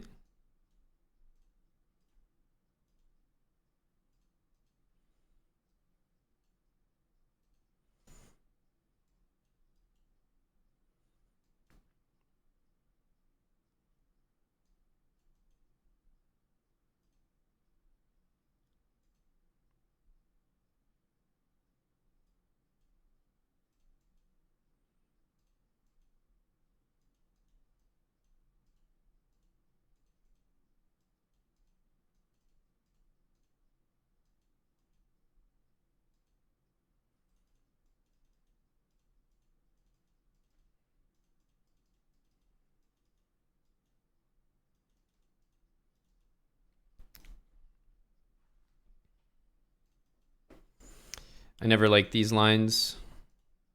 I need to stop playing them. I always get a position I dislike.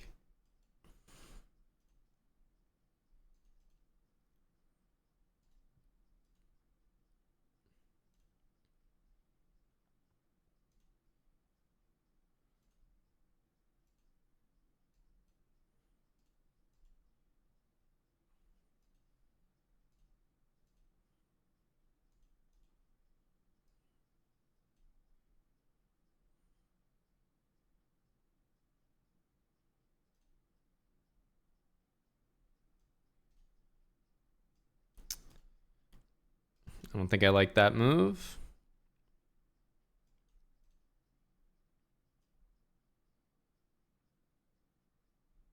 Probably bishop f4 here, yeah.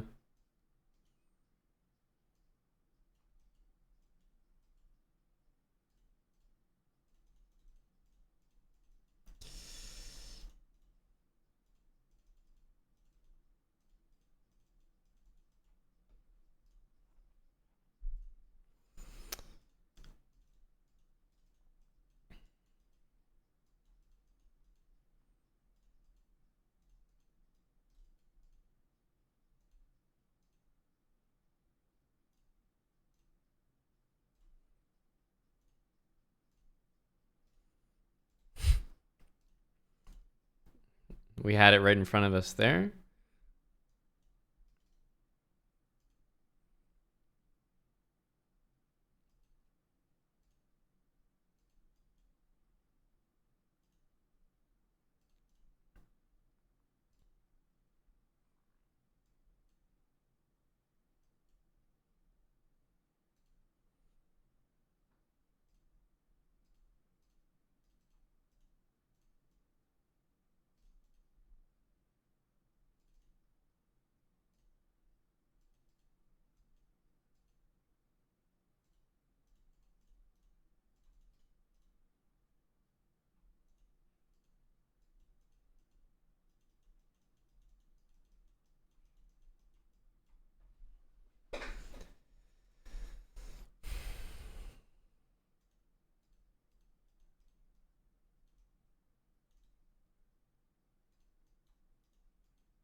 Damn.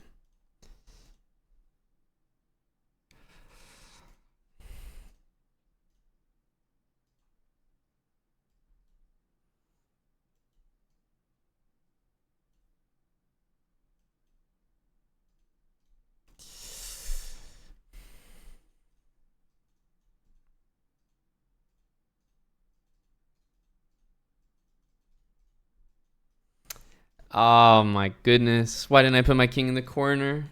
Idiot. Would have been a draw.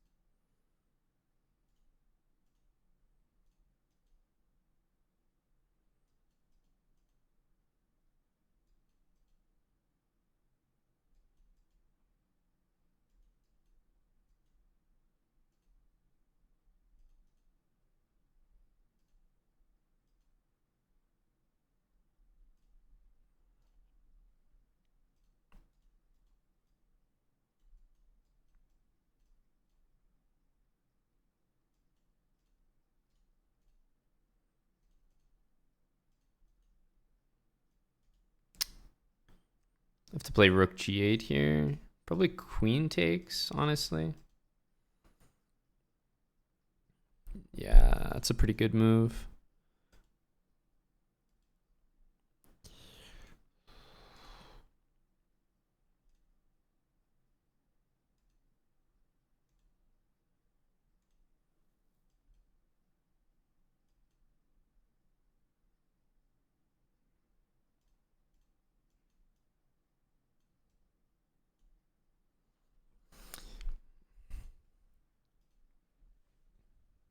Didn't think he would allow mate there.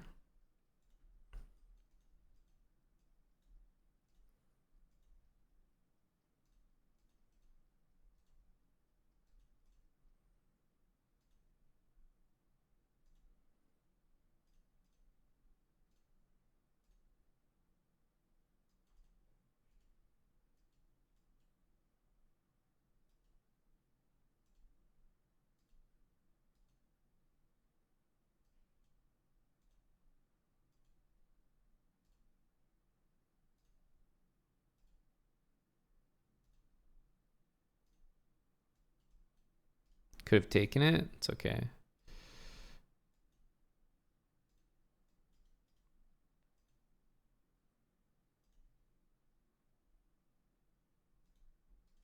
This move hurts, but I have not been able to prevent it. D5 is just hanging there.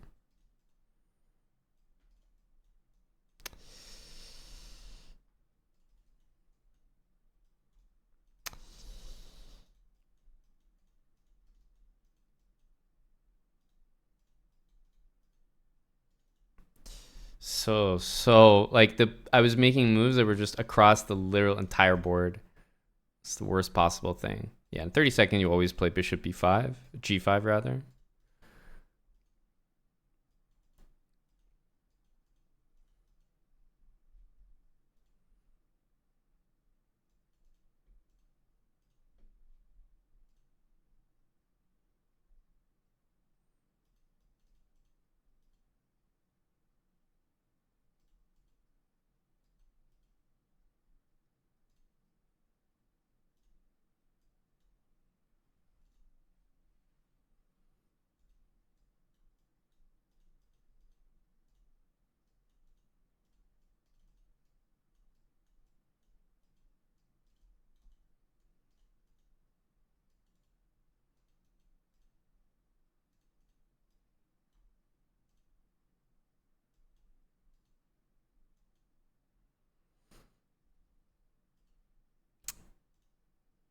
Didn't need to allow that.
A1 is hanging.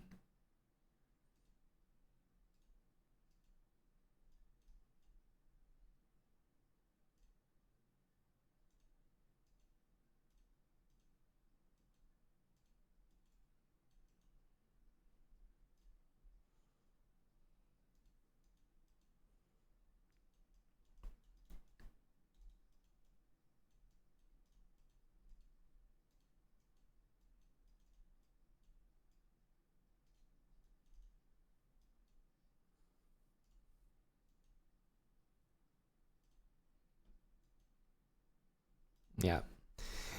He's at the point where he's trying to get me pre-moving, for example, after bishop there.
Damn, bishop c4.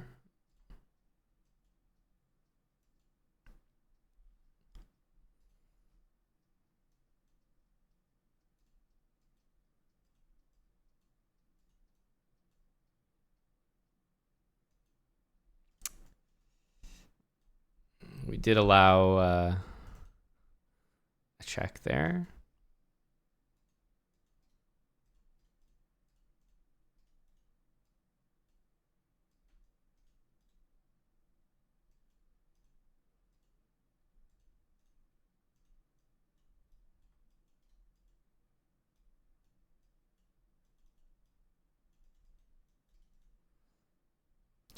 Didn't realize he was so low on time.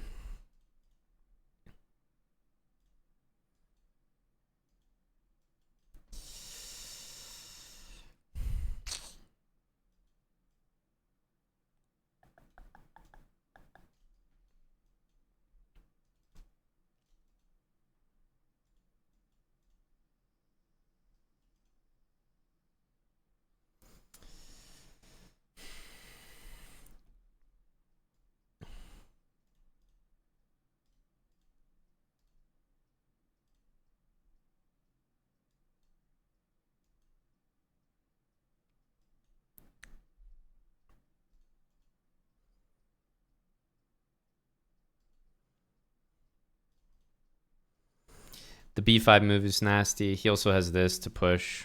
Yeah, we're just lost. King h5 was a little bit more stubborn, but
couldn't take the pawn because of stalemate. Somehow that was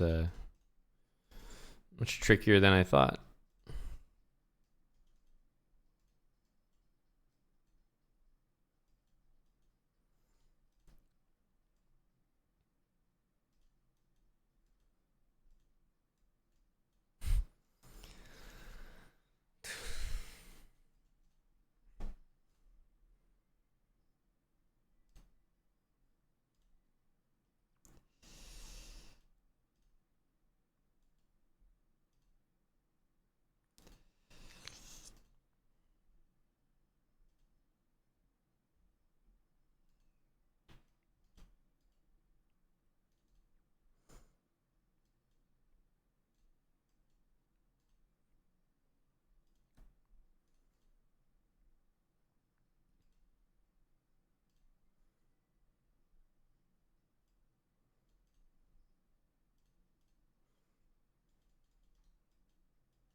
Insane, this move.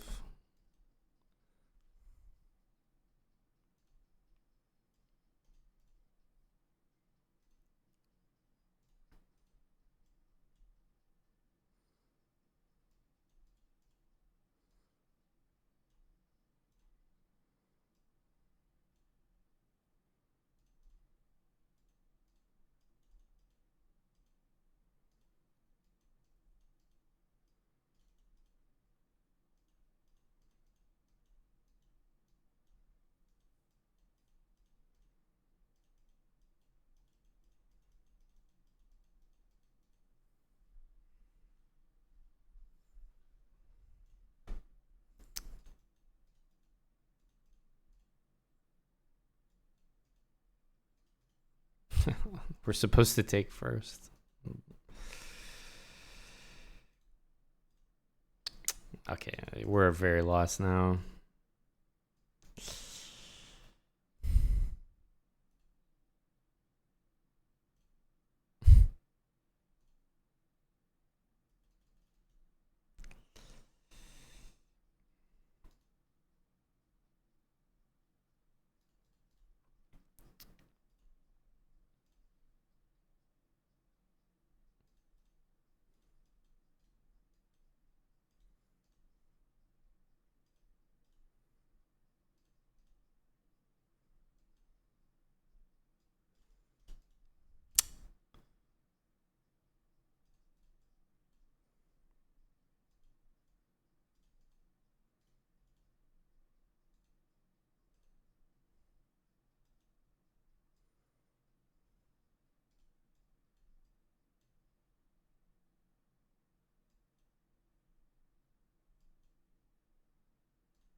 Thanks for the raid, John.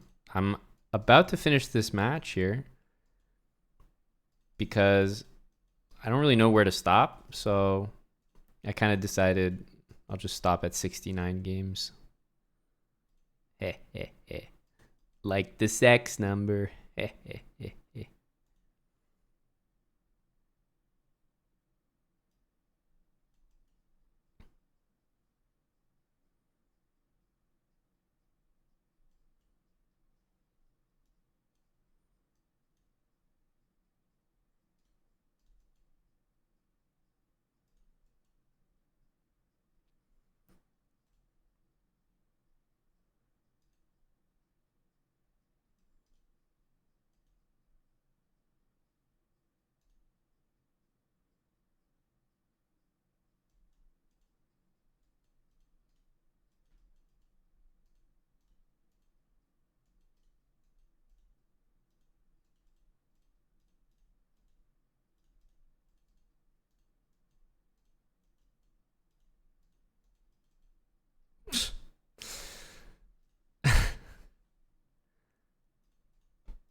Okay, this is going to be a race.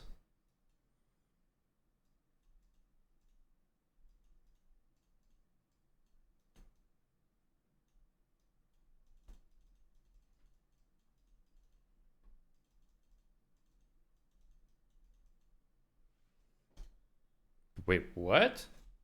Whoa. What the fuck just happened there? I don't think I've ever seen that before. Where'd everything go?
All right. We'll go last game. It's insane. I keep thinking he's going to play knight f6.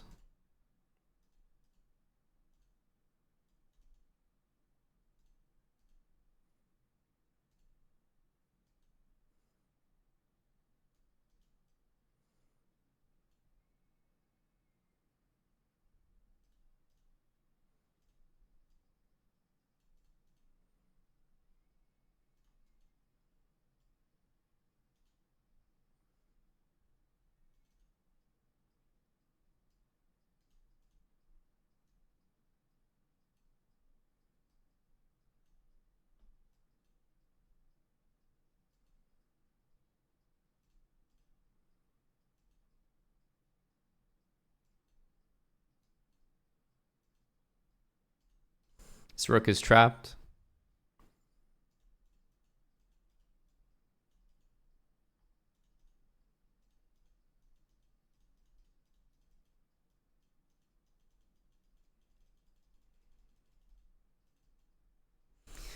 All right. Got to leave it at 69 games. Got to leave it somewhere, so. Got to leave it somewhere.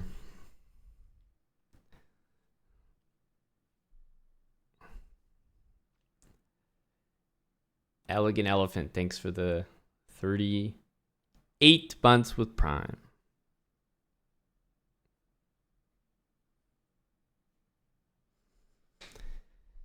Thank you kindly there. Boner Pull for 32. FFGS67. GG's to... This is one of the... I was going to say it's one of the Jacobsons. Thanks for the 38. Again, Elegant. Jamie the Rabbit, 85. And John with a very fat raid. Welcome, everyone. As I said, just wrapping up this match. It's kind of a shame that he played so well at the start because he lost some steam and I picked it up big time in the middle and towards the end. I feel like he had the beginning, then I really had the middle, and then at the end we were probably about even, but I already had the advantage, like the lead, so it just kind of stayed like a small lead for me till the end. But he gained all his rating at the start, and then I've done this before in matches too. It's so frustrating. You win so much at the beginning that you get such a high rating that even though, let's say you win 15 games and then you lose 15 games, you lose more rating. It sucks.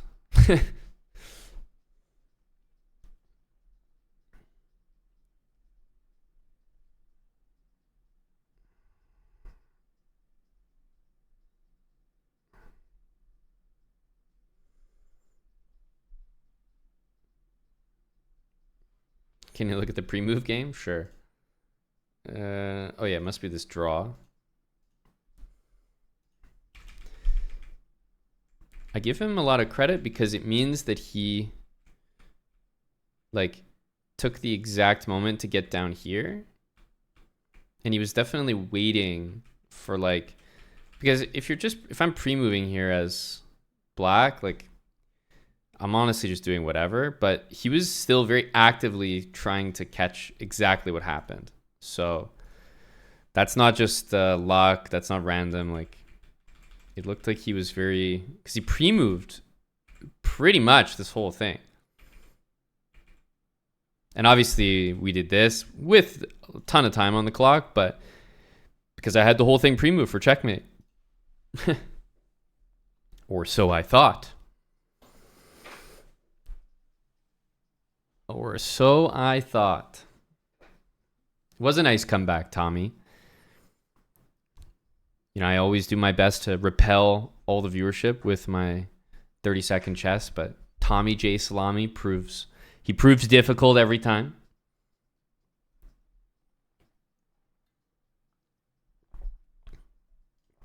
This is very clever by him, because usually if you try to do this pre-move catch, like it just won't work exactly like that. Your opponent will do like one extra move with the queen or the king or the pawn or whatever.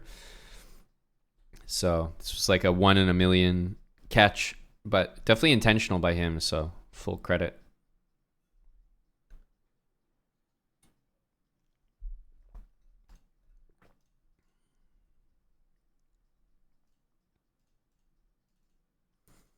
I do know that about you.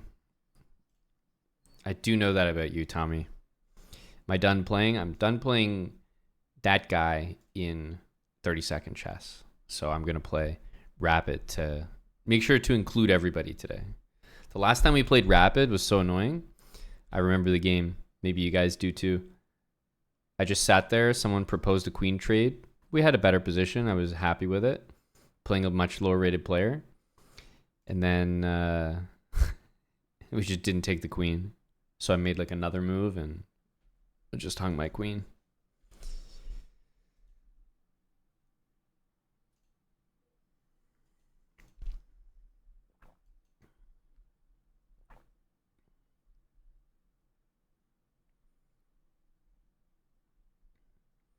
And that's in Rapid too. So I sat there with the queen exchange thinking for so long. Then I was like, in my head, I had already exchanged the queens.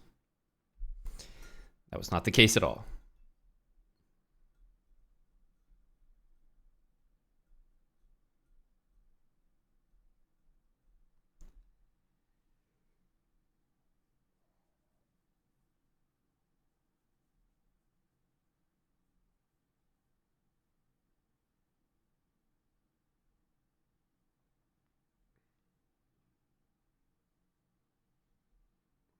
So a change of pace. A change of pace. Rapid for the September subs. See if we can pick up some rating against this guy.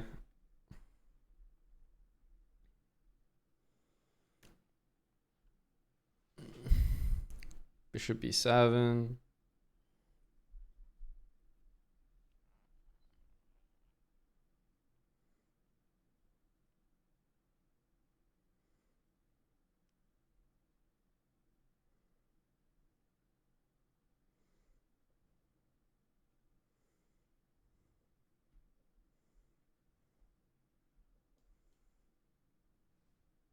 See what he wants to do. Knight d7, c5. Okay, he goes here. I'll chuck the pawn forward to a5. Honestly, I feel like he might take it. Yeah, he does take it.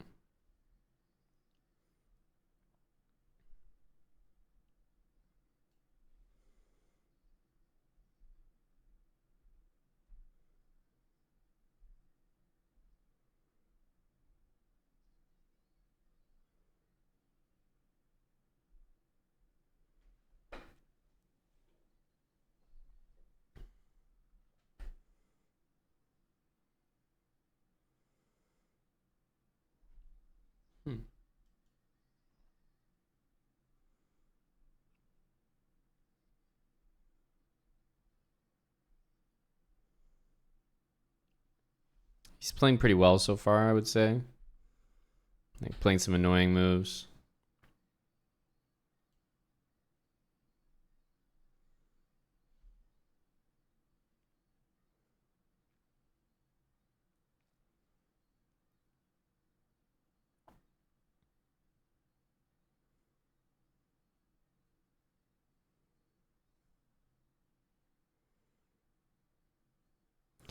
After playing 30-second chess, I'm just kind of checking moves out there, but they're definitely not great ones.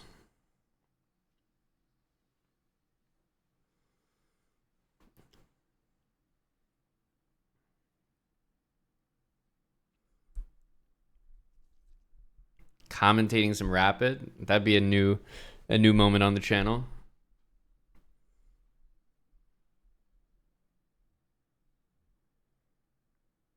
A new low.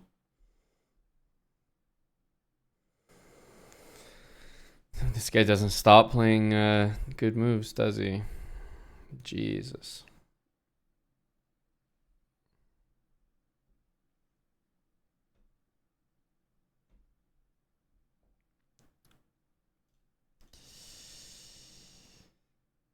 Ay, ay, ay.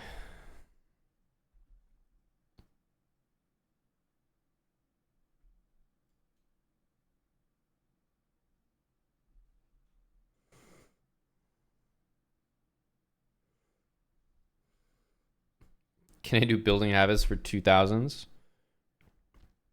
I don't know if you know what you're asking, but obviously the answer is no. That would be impossible. You think there are things that I can just say, do this all the time, every single time, just do exactly this, and you'll go from 2000 to 2500? I would be literally the richest guy ever with that, armed with that information.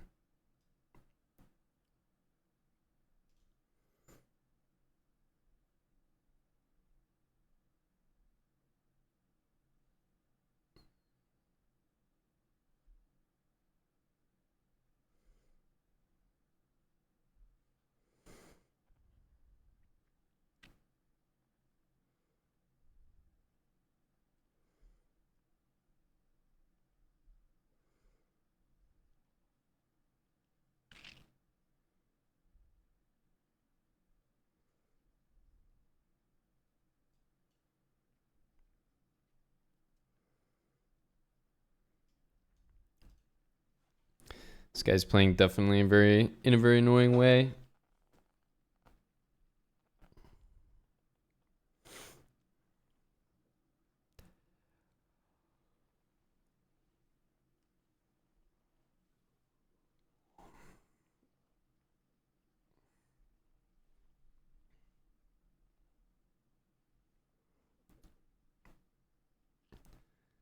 Just have to hope he makes like at least one mistake this game.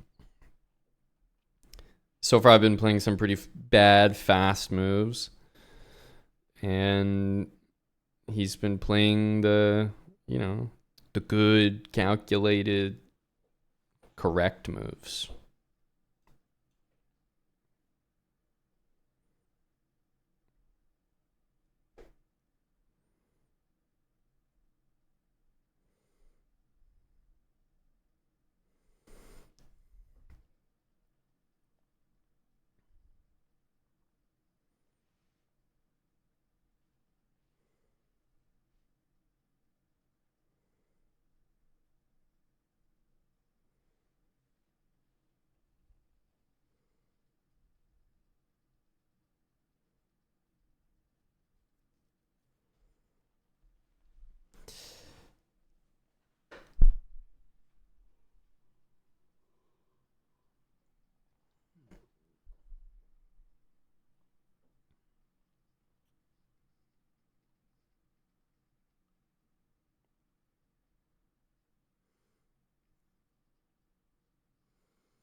Jeez.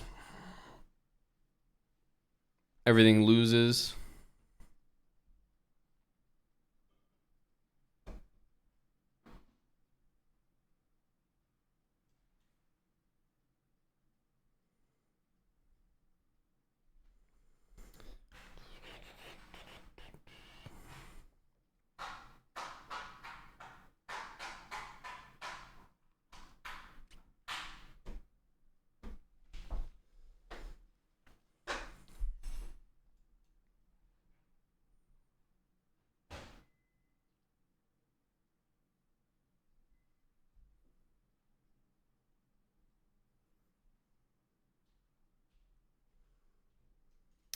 Here, unfortunately, this is pretty strong because you can take it, give mate.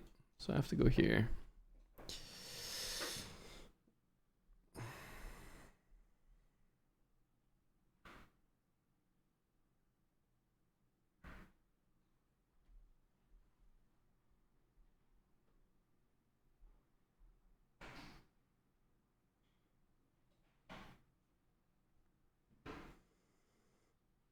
My opponent offered a draw.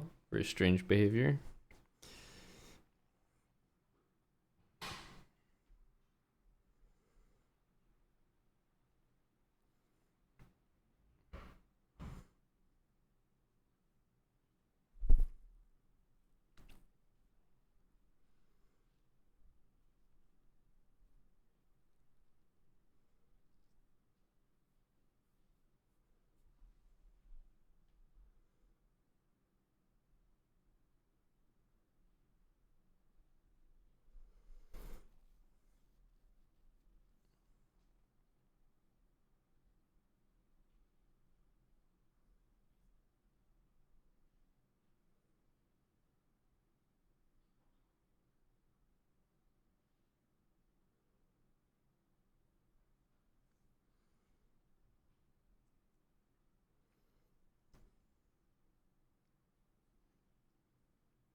This move is so strong. Knight c3, it's f2. You can play here. Again, I can't go there because I have this checkmate all the time, which is super annoying. This move will actually be very useful for me, but not if he can play that.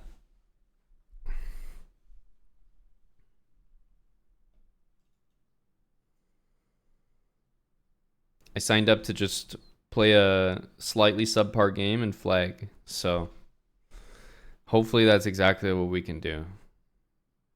I think he's played all reasonable moves here.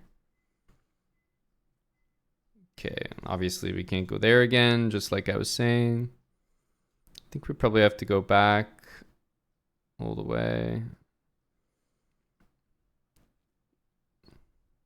Yeah, and 94, like, take on a7 probably.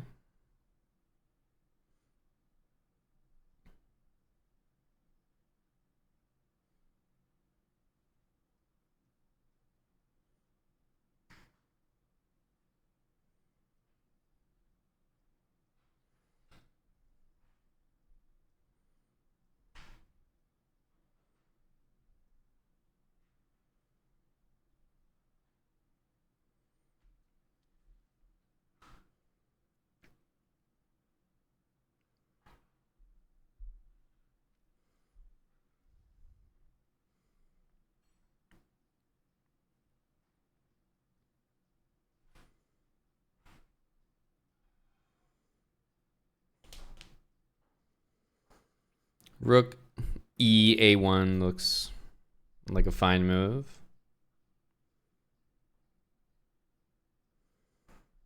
Okay. I think we can take that. I'm not so bothered by the pin against the f1 bishop. I don't think he can utilize that too well. I think we do want to play g4 so that we get king g2 in here. It also makes sense with, like, you know, maybe trying to threaten g5 in the future.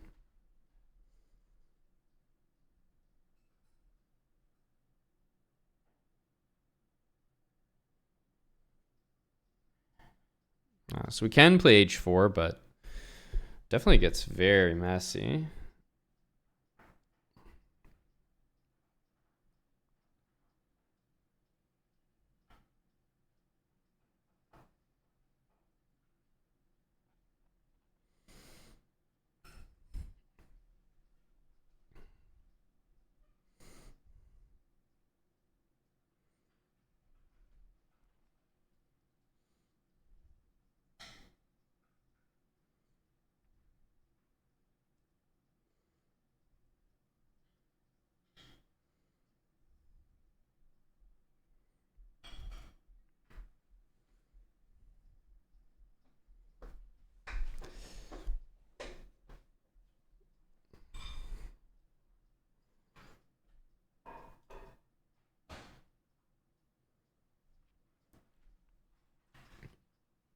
Looks reasonable. I assume knight b6.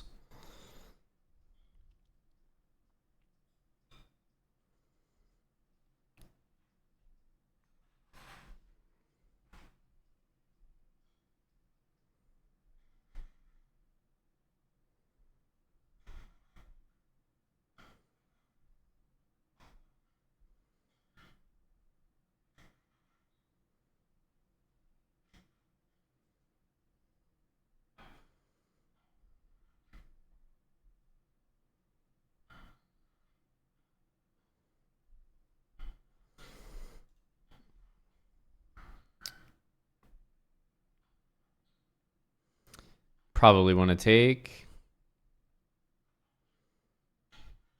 Seems fine. I don't really know what the problem with that would be. I have to watch out for this, but because I'm hitting the knight on d7, I don't really see the knight on f6 being able to move, so. Yeah, he has to move that knight before he moves the knight on f6. Now the e7 pawn is hanging, but so is mine on g4.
There were definitely some lines with like, yeah, rook e7, maybe rook f7, but this slightly weird move is the one I'm going to go for.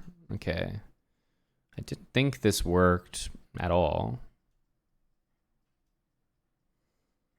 Here, there's bishop f6. Do I really care about that? I guess.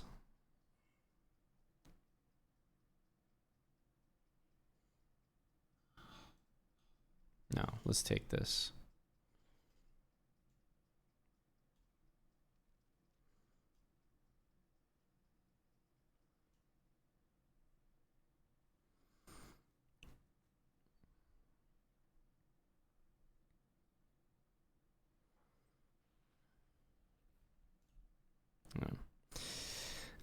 Wasn't even going to take it. I was going to play rook takes f8, to be honest with you. I played the opening really like... I mean, I just played 30-second chess, so I was blitzing moves, but I mean, we're so much worse here. Yeah, I really, really, really liked his opening. The way he played here. I don't know about queen b6, but I could see what he wanted to do. Just trade and like... The only future is trading the A pawn for the B pawn. And you just feel like you're up a pawn here, so how can it be bad? But all of a sudden here, I thought I was probably better. And to be honest, here it got quite messy, but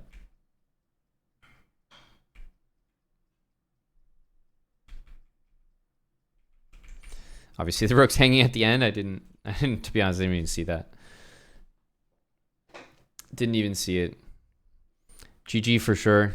He definitely played the opening like just significantly better than me. That's why I said he was such an annoying player, because I'm here playing like quick moves, hoping that he's also like just not going to play maybe the most accurate moves in every step of the way. But I just felt like he was playing takes, rook b8, this, bishop d5. Those are all like bang on moves. And maybe queen b6, queen b4 was not as good, so I didn't immediately lose the game, but just kind of used time pressure to our advantage, I guess.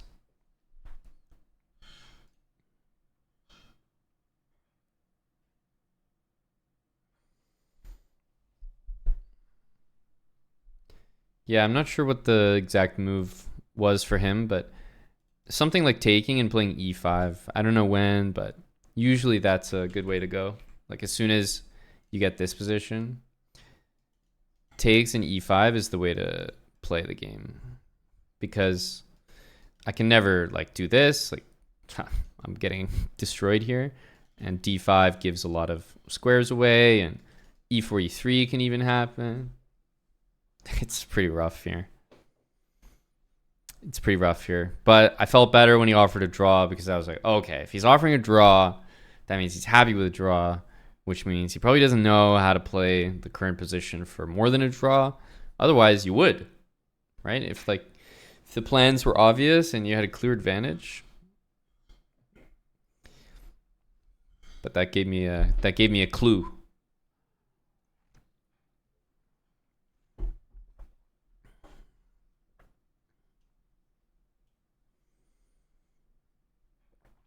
So we got a little bit lucky there.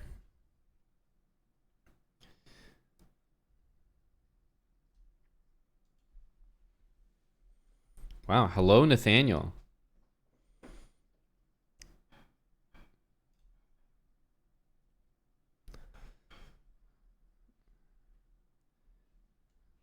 Big entrance from Nathaniel here.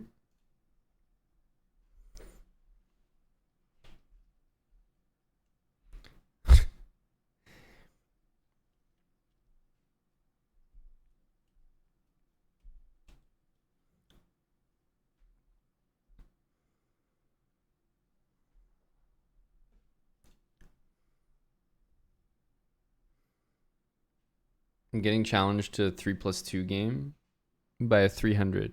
Is this guy in chat? That's a big entrance. Yup. Did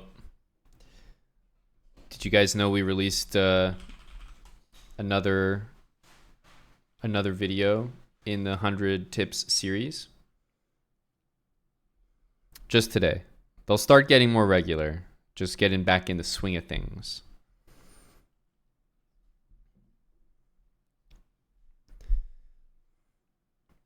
Okay. Nathaniel is actually Scooby-Doo.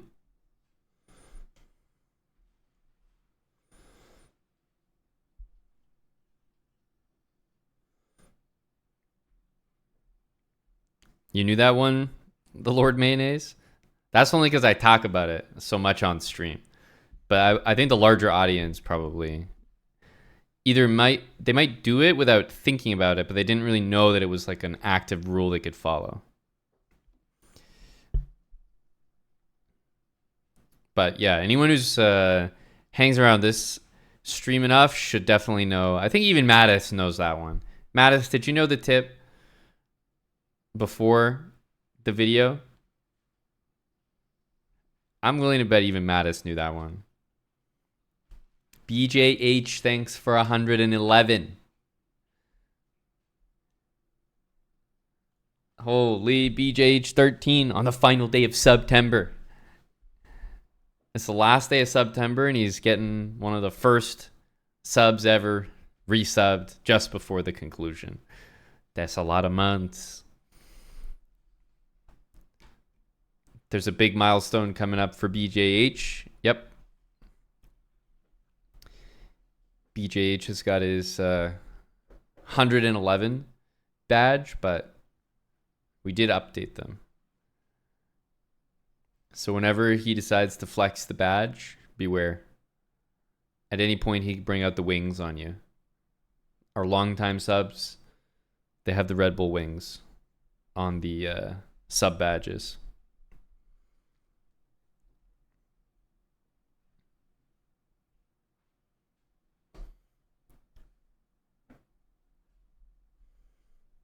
That's a good point. Hella. Yeah. The guy asking for the Habit series for 2,000 plus. I think the 100 tip series is perfect.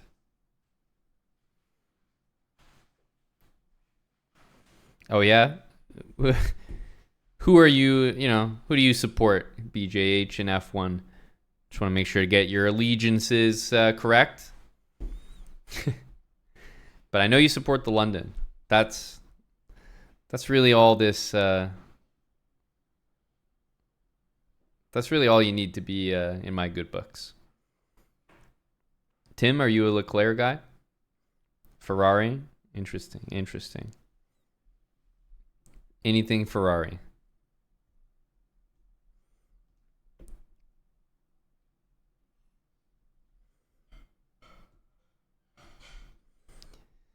What do you mean London induces F3? I don't even know what that means.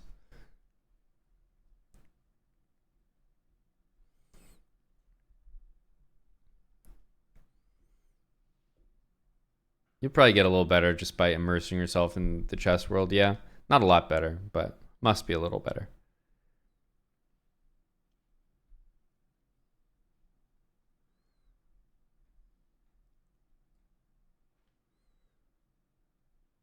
Oh, F6. Let's see.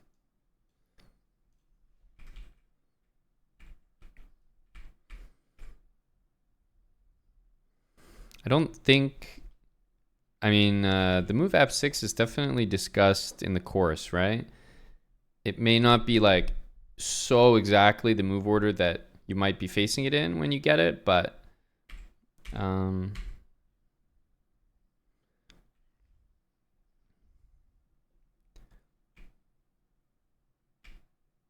Jesus. H6? Yeah, but you're a robot, Guppy. As always, and I mentioned this in the course, I mean, if someone's playing this against you and you're not giving them check, you're the definition. You're why the London players get a bad rap. They call London system players the, autopilot, London bots. Like, it's not playing moves like this that give us that reputation. So, to be honest, F6 will probably be difficult for you to handle if you routinely do not play, do not capitalize on it, Because there are some lines for black that are just bad, but if you don't play a little bit aggressive against them, then they might work out. Yeah, like knight F3 is fine. I always like to go for C4 a little more often when I see F6, because opening this diagonal is suddenly very good. This is crazy though, right? This is 1700. H6, F6. Like, I bet everyone watching is like, where's that 1700 in the pool when I play?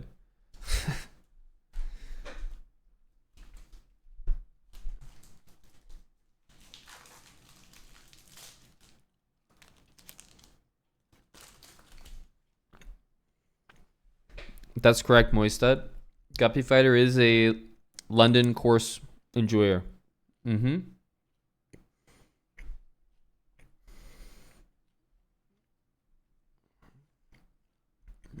Yeah, you got it, Jerry.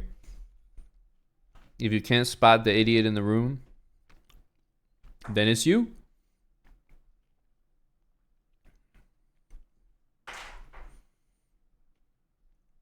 The habits bled out of your brain. That's okay, BJH. They'll bleed back in over time.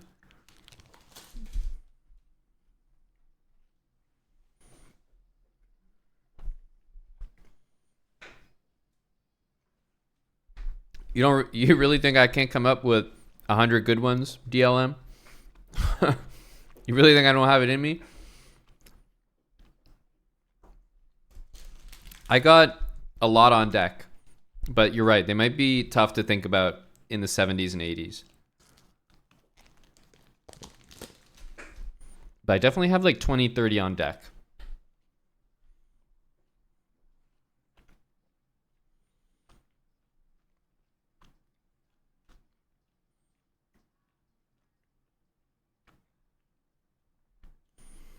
Yeah, maybe we'll start getting desperate near the end. Just start reviewing Tim's games or something. I did write them down. But you know I wrote them down, Mattis. Because when I was streaming, something will happen. I'll be like, shit, that's a good tip. Write it down. Like, I'll pull up my list. So from the other day, we have... Do you remember the rapid game that I played? I think it was a rapid game. Yeah, it was a rapid game. I played with the black pieces, and I played my my opening, the Hambleton defense against the Ruy Lopez, this kind of stuff. And then I brought my knight to f4, and this guy just like evicted my knight with bishop f1, king h2, just beautiful.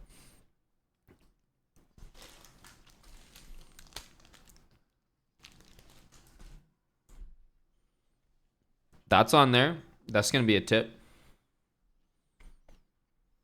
Are we playing chess at some point? Yeah, for the last 4 hours.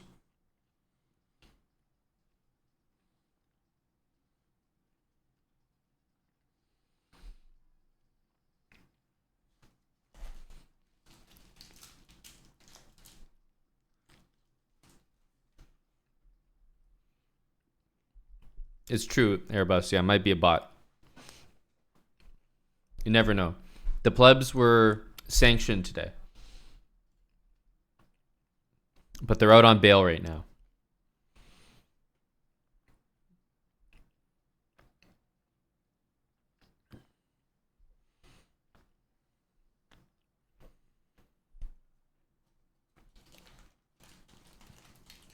That's okay. There's no set time you have to be here.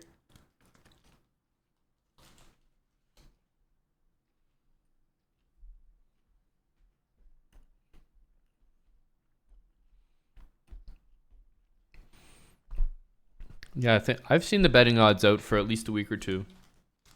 But yeah, Gukesh 2-1 favorite. Honestly, the odds seem correct. Ding at 2-1 seems like very decent value, but Gukesh looks like a guy like I would not bet against right now. Hello, Himothy. You were there, right? I wasn't sure. I realized you deleted your Discord, so I couldn't even message you there. Boris was fantastic. Went to Boris Brechia on Friday. So Boris was fantastic, but the venue was insane. It is probably the worst venue. I mean, Toronto is just so embarrassing. Probably the worst venue I've been to in my life, objectively. And no, it was it was crazy. Like,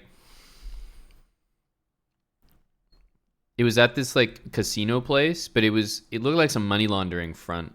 It was in the middle of nowhere, and you could wear sweatpants to get in to the casino. So it was a bunch of like, so there was probably like maybe 10 to 20% white people there, but that was it.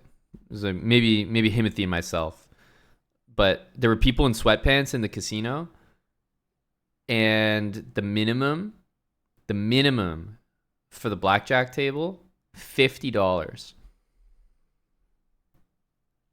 Like, it's at that point, it's not about how much money you have. That's just stupid. Like, it just doesn't fucking make sense. Playing like $5, $10, $15 on a blackjack table is very fun, social. It's $50. So what happened was there was like one or two $25 tables. We sat down, and immediately they're like, it's all going to 50. So I don't know. It honestly looked like some money laundering, like price gouging. I don't know. They were trying to rinse everybody there for everything they had. After the show, they're like, go gamble, basically, trying to encourage everyone to go gamble. And they got the table set to like 50 minimum. So I don't know, like, this is some sort of like Toronto man's event where like all the Mississauga, like the Brampton Mans with the crossbodies showed up with like the Gucci and the slides.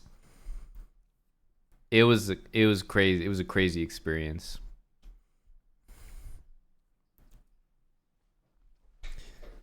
The music was very good, very very good, but the clientele was shocking. Lots of tracksuits, lots of tracksuits.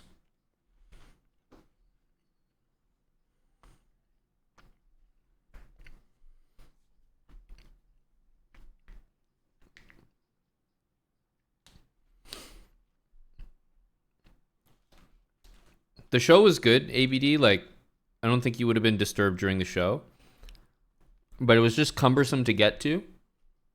And after the show, when you're just kind of like moseying casino area, which was not very nice, I think it might have got to you. But for the set, it was quite good. Definitely enjoyed.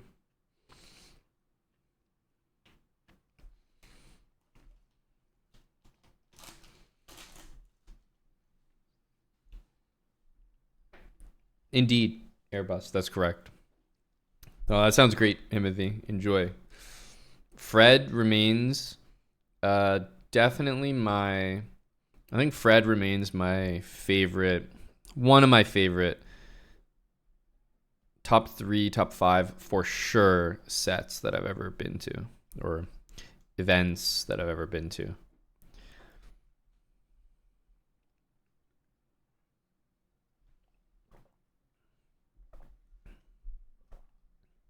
But I was fortunate enough to be able to go see the show right when he was like pretty popular and playing some of his what we now know to be very banging tracks.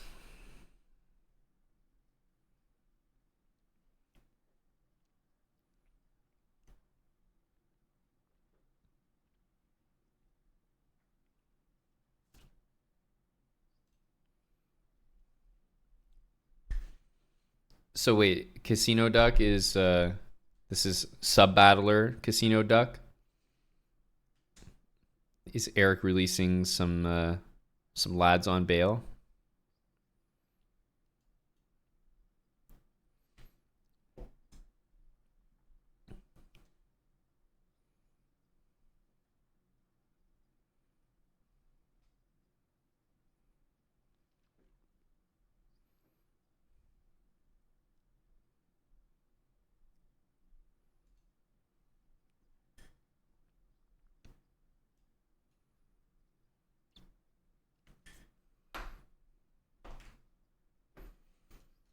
Need this one out here.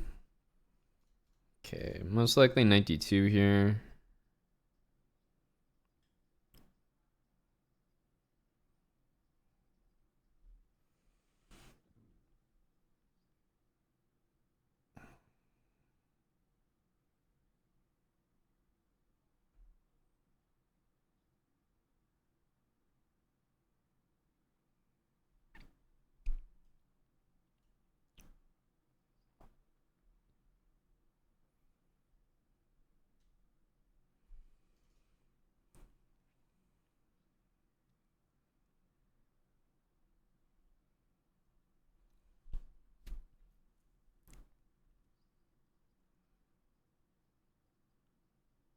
Was Zoom's game that bad? I've heard reports now from a few sources about how bad Zoom's game was. That's disturbing.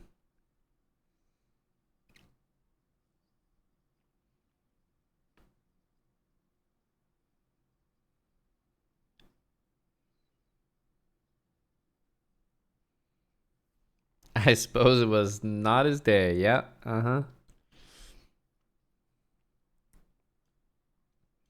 Let's definitely take here, bring the knight. I know it looks like, I don't know, a little concerning, but I think we're pretty close to playing this move, which will be very, very powerful. If he goes d5 himself, Like we should take that. Well, it might just be winning now. I could see queen g5 happening, yeah.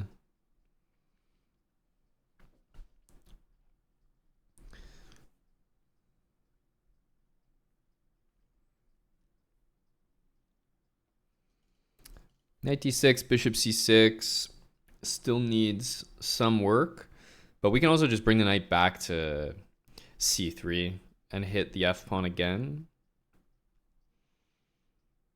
We can also play knight c5. Excuse me, knight c5, but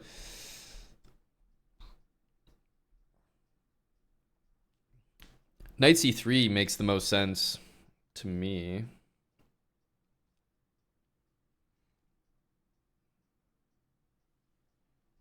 Unless there's something ultra direct, like knight here and then e4 or something.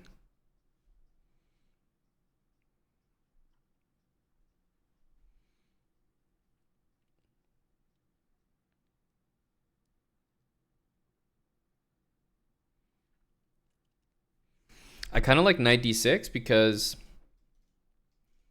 I'm thinking that this knight is like just completely trapped afterwards.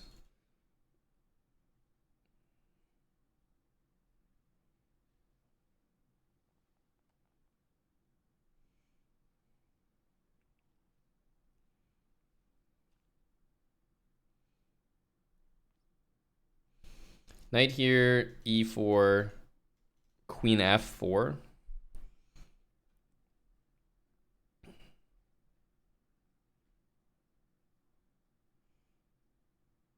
Yeah, but that should be fine. Was this a London? Indeed it was.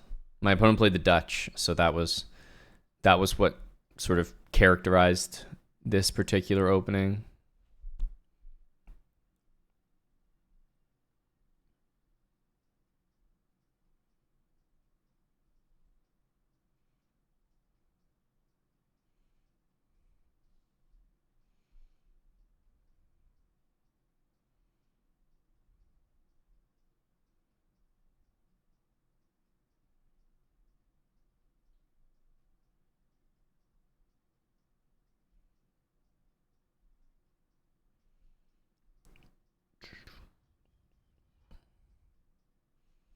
Yeah, I think I'll try this.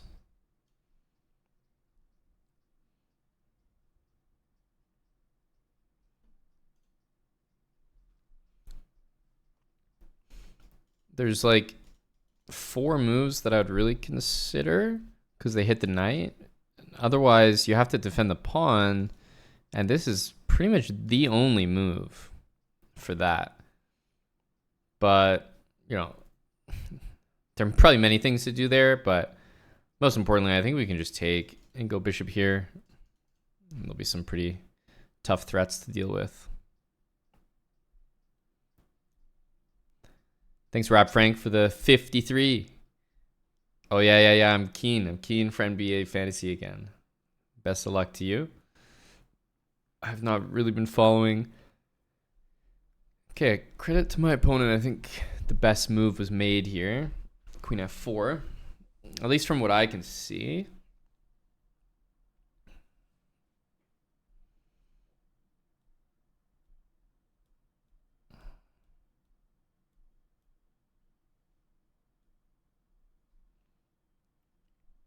So yeah, I think we just take it.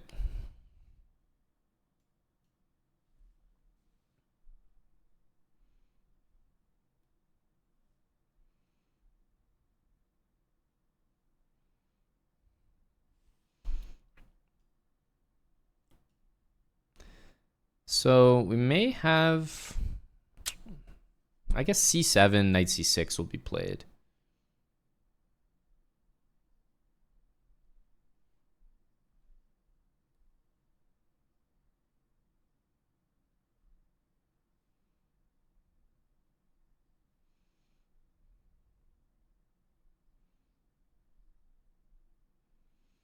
So yeah, probably just take on d7 and just be up 2 pawns. I don't think there's going to be anything wrong with that.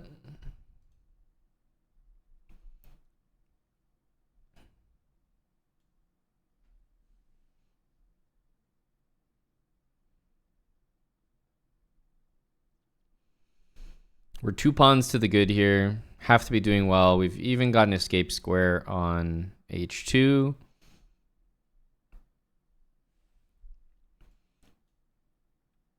Probably rook e1 next. Bishop on f3 just feels good because he just played knight f6, and I mean the bishop just covers everywhere I think that knight could dream of going. Now queen e3 looks right. Maybe g3 was also fine, but yeah, I like queen e3. For example, queen d6, we can then go queen e7, and again, we're up 2 pawns, so we can just keep offering this queen trade over and over and over.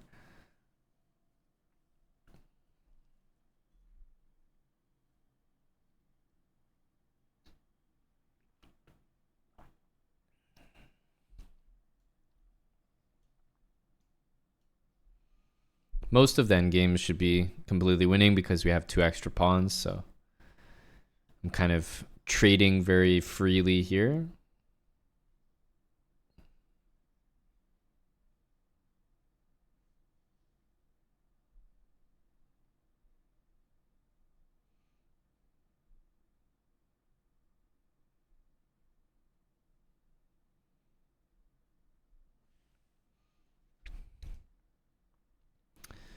I think we do want to take rook e7, a5 will get played.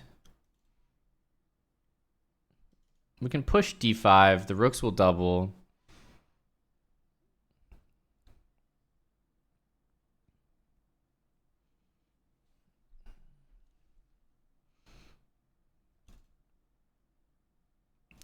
Well, let's just go ahead and get this move out of the way. Definitely rook e7. We'll see a5, but you know, I can put my pawn here and put my rook on b7, and it's impossible for black to win this without losing the b pawn, so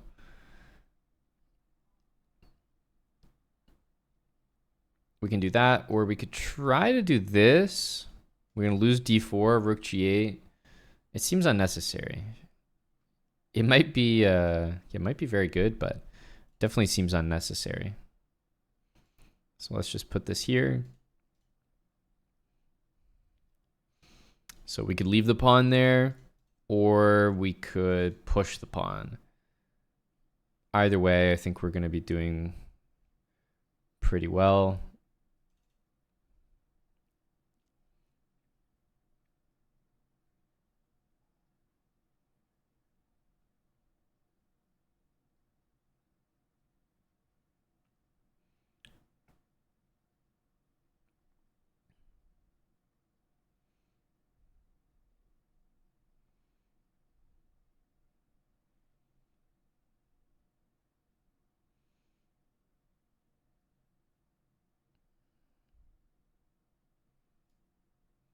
We'll probably put the king here.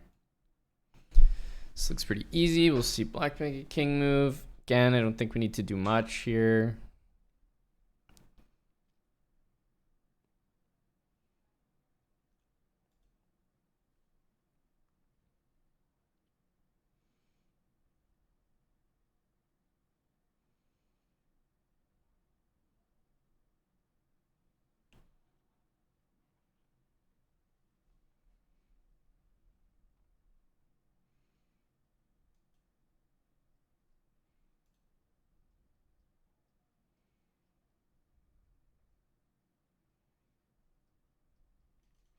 I'll definitely be playing this next. So black took the knight away from hitting the pawn, which means now the pawn will stay pretty nicely defended there. I don't want to play a3, but where do I want to put this rook? Can we get away with that? I'm not too sure, so I think I'm just going to do this. Knight here, a3.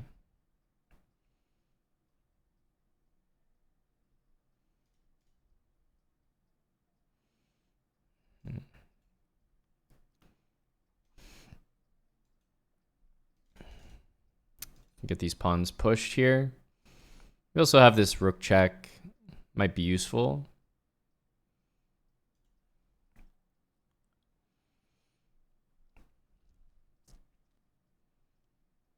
Rook e8 loses.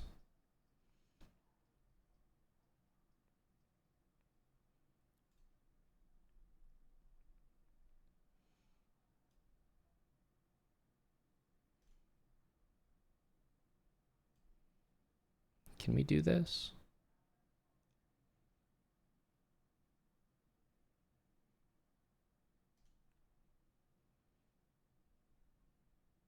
It's pretty close, but I still feel like the answer is no.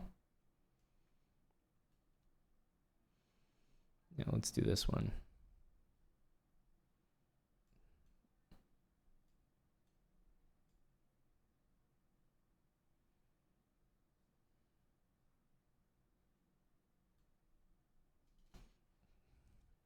It's very close to winning the game. Yeah, I think bishop e4, threatening rook h7 will be close to GG, and we have a nice tactic we can use here. Wow, that's a shame. We have mate, so I guess it's not mate. He has knight g6, but oh no, we will get to use the tactic. I think it's... no, he takes and he takes here. Okay. We don't get to use it.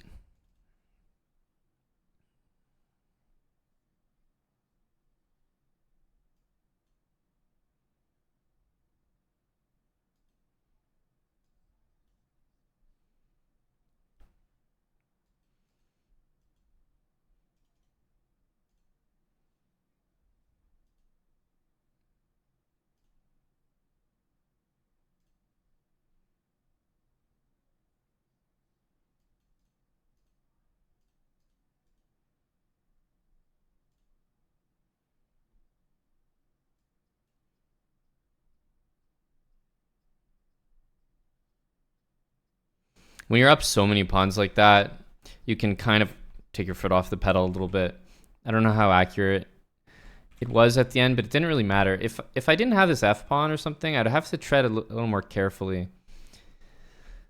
But being up 2 pawns is so nice because, for example, here you can just like, you can make moves like this. You can just chuck a pawn up and it's like, okay, if it simplifies, I'm not just up 1 pawn, I'm up 2 pawns.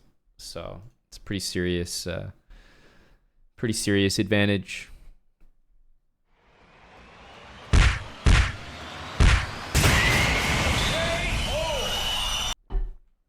Definitely a very successful opening. I mean, bishop d6 is not a tremendous move here. Black definitely had to play knight takes, but for obvious reasons didn't love that. I mean, it's kind of blocking everything. But this position is very bad for black. The knight has no good development avenues. This pawn will probably be lost. In the future, we're about to play d5, and so black plays d5, but then queen b3, and there's just no way to guard both of these pawns at once. So, I mean, yeah, the game was just over from there, actually. And everything we just played is in the course. Yeah, very well-explained step-by-step approach to playing against the Dutch, I should say. Because, yeah, obviously you can play the London against anything, so the Dutch is very much included.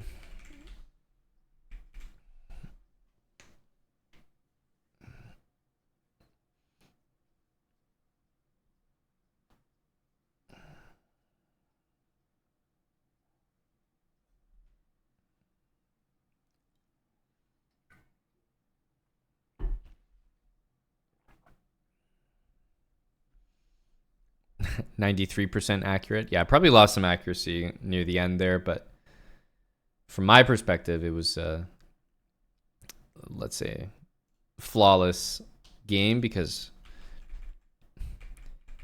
I know that from here, I never blundered anything, and if I'm up 2 pawns and I'm not blundering anything, then maybe I'm missing a more accurate win, but I know I'm never... It's just a position you can do anything with.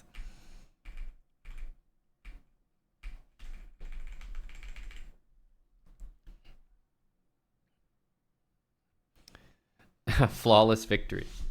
That's right, Airbus driver. A flawless victory.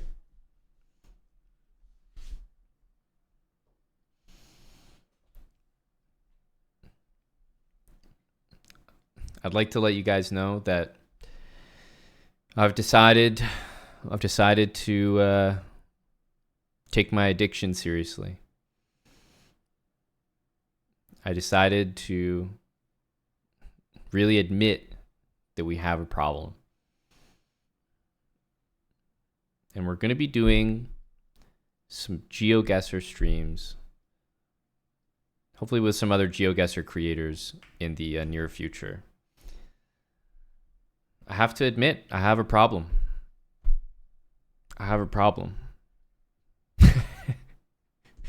And so we need to feed into this problem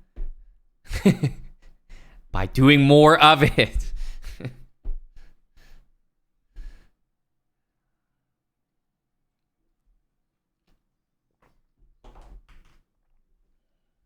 Feed it, baby.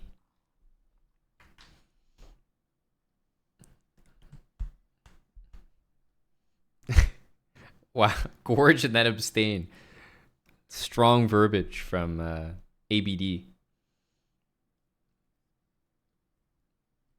Just one more fix, yeah.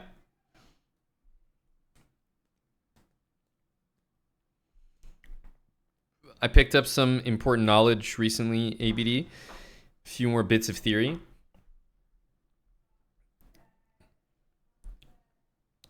Hoping to set some lofty 2024 goals. As Tim pointed out, we need to include Geo into the 2024 goals, even though we're in the middle of 2024. We are in the sub 1000s, Guppy. Yeah, I'm not going to lie. We are. I have to admit that. But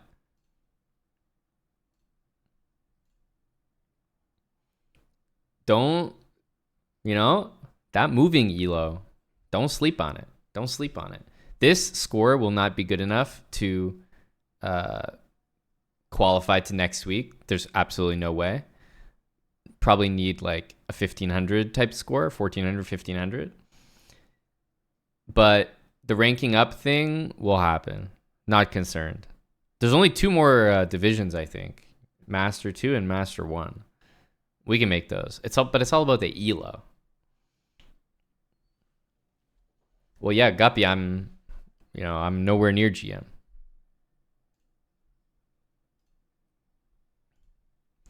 We're grinding in Geo. We got the beard. Makes sense.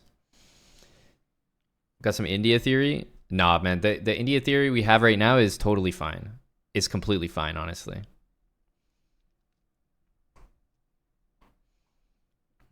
If you see the line on top of the letters, guess north, good enough. We don't need more than that. Because the thing is, when I play, you just have to think about where do I lose the most points? Where do I lose the most points in a Geoguesser round? It's probably Russia.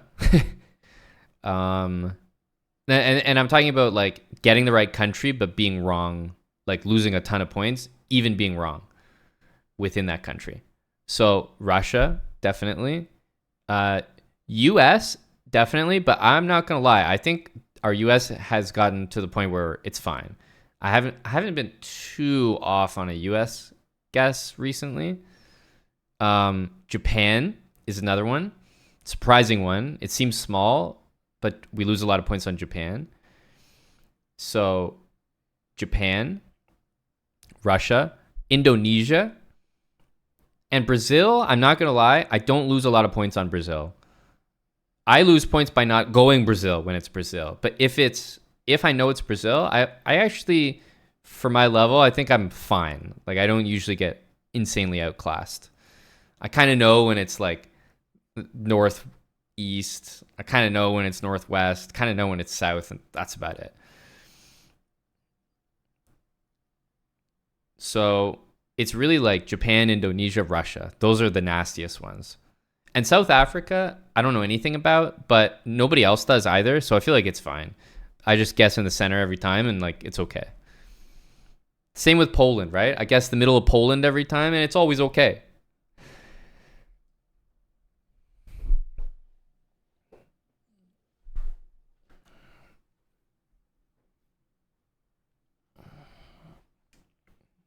Oh yeah, Australia. That's the other one. So it's really Indonesia, Australia, Japan, Russia. Those are like the big 4. Because yes, I do lose points in Canada, I do lose points in US, but not as much as those other ones. Those other ones I'm truly randomly guessing. At least Canada, US, you know, I have a pretty good vibe, or at least I have an idea to go off. It might be the wrong idea, but I have ideas. And the other countries, I don't have ideas. I see Australia, I'm like, it could literally be like, you know, close my eyes and I'm making better guess.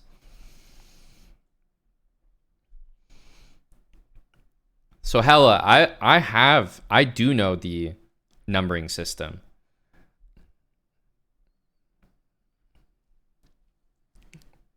That's recent theory we've picked up, ABD. That was something I had to check. Honestly, it was something like I still find it difficult to locate some of them, but I mean, I feel like we have a pretty good idea. So if we go US, let's see, for example, let's see how long it takes.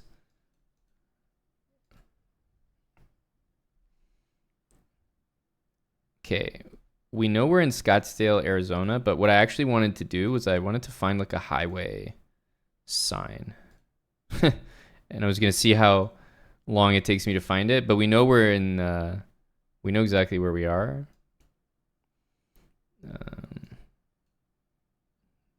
It'd be useful to figure out where it is, though.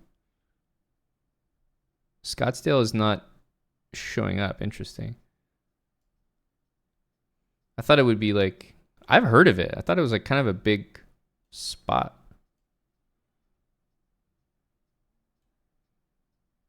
Flagstaff, Phoenix.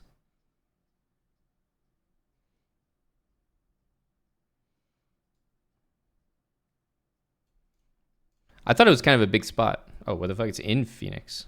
Oh, okay. Okay, but I don't want it to be that easy. This US stuff is not... this is going to take a while. I'm trying to find a sign that like is going to force me to find a highway so we can see how long it takes me.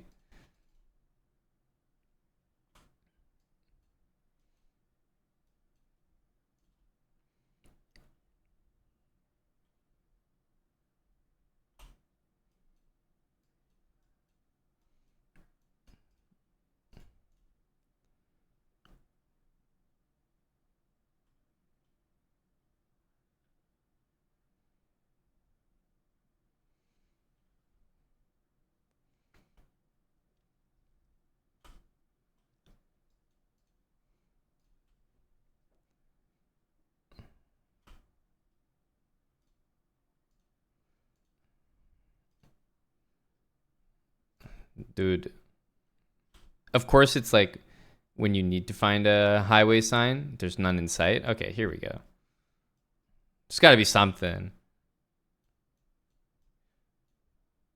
No info nowhere. Just a whole bunch of speed limits.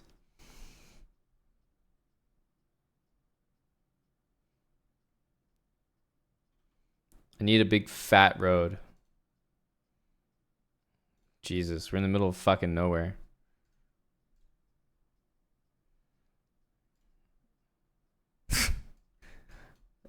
Of course it's the rounds where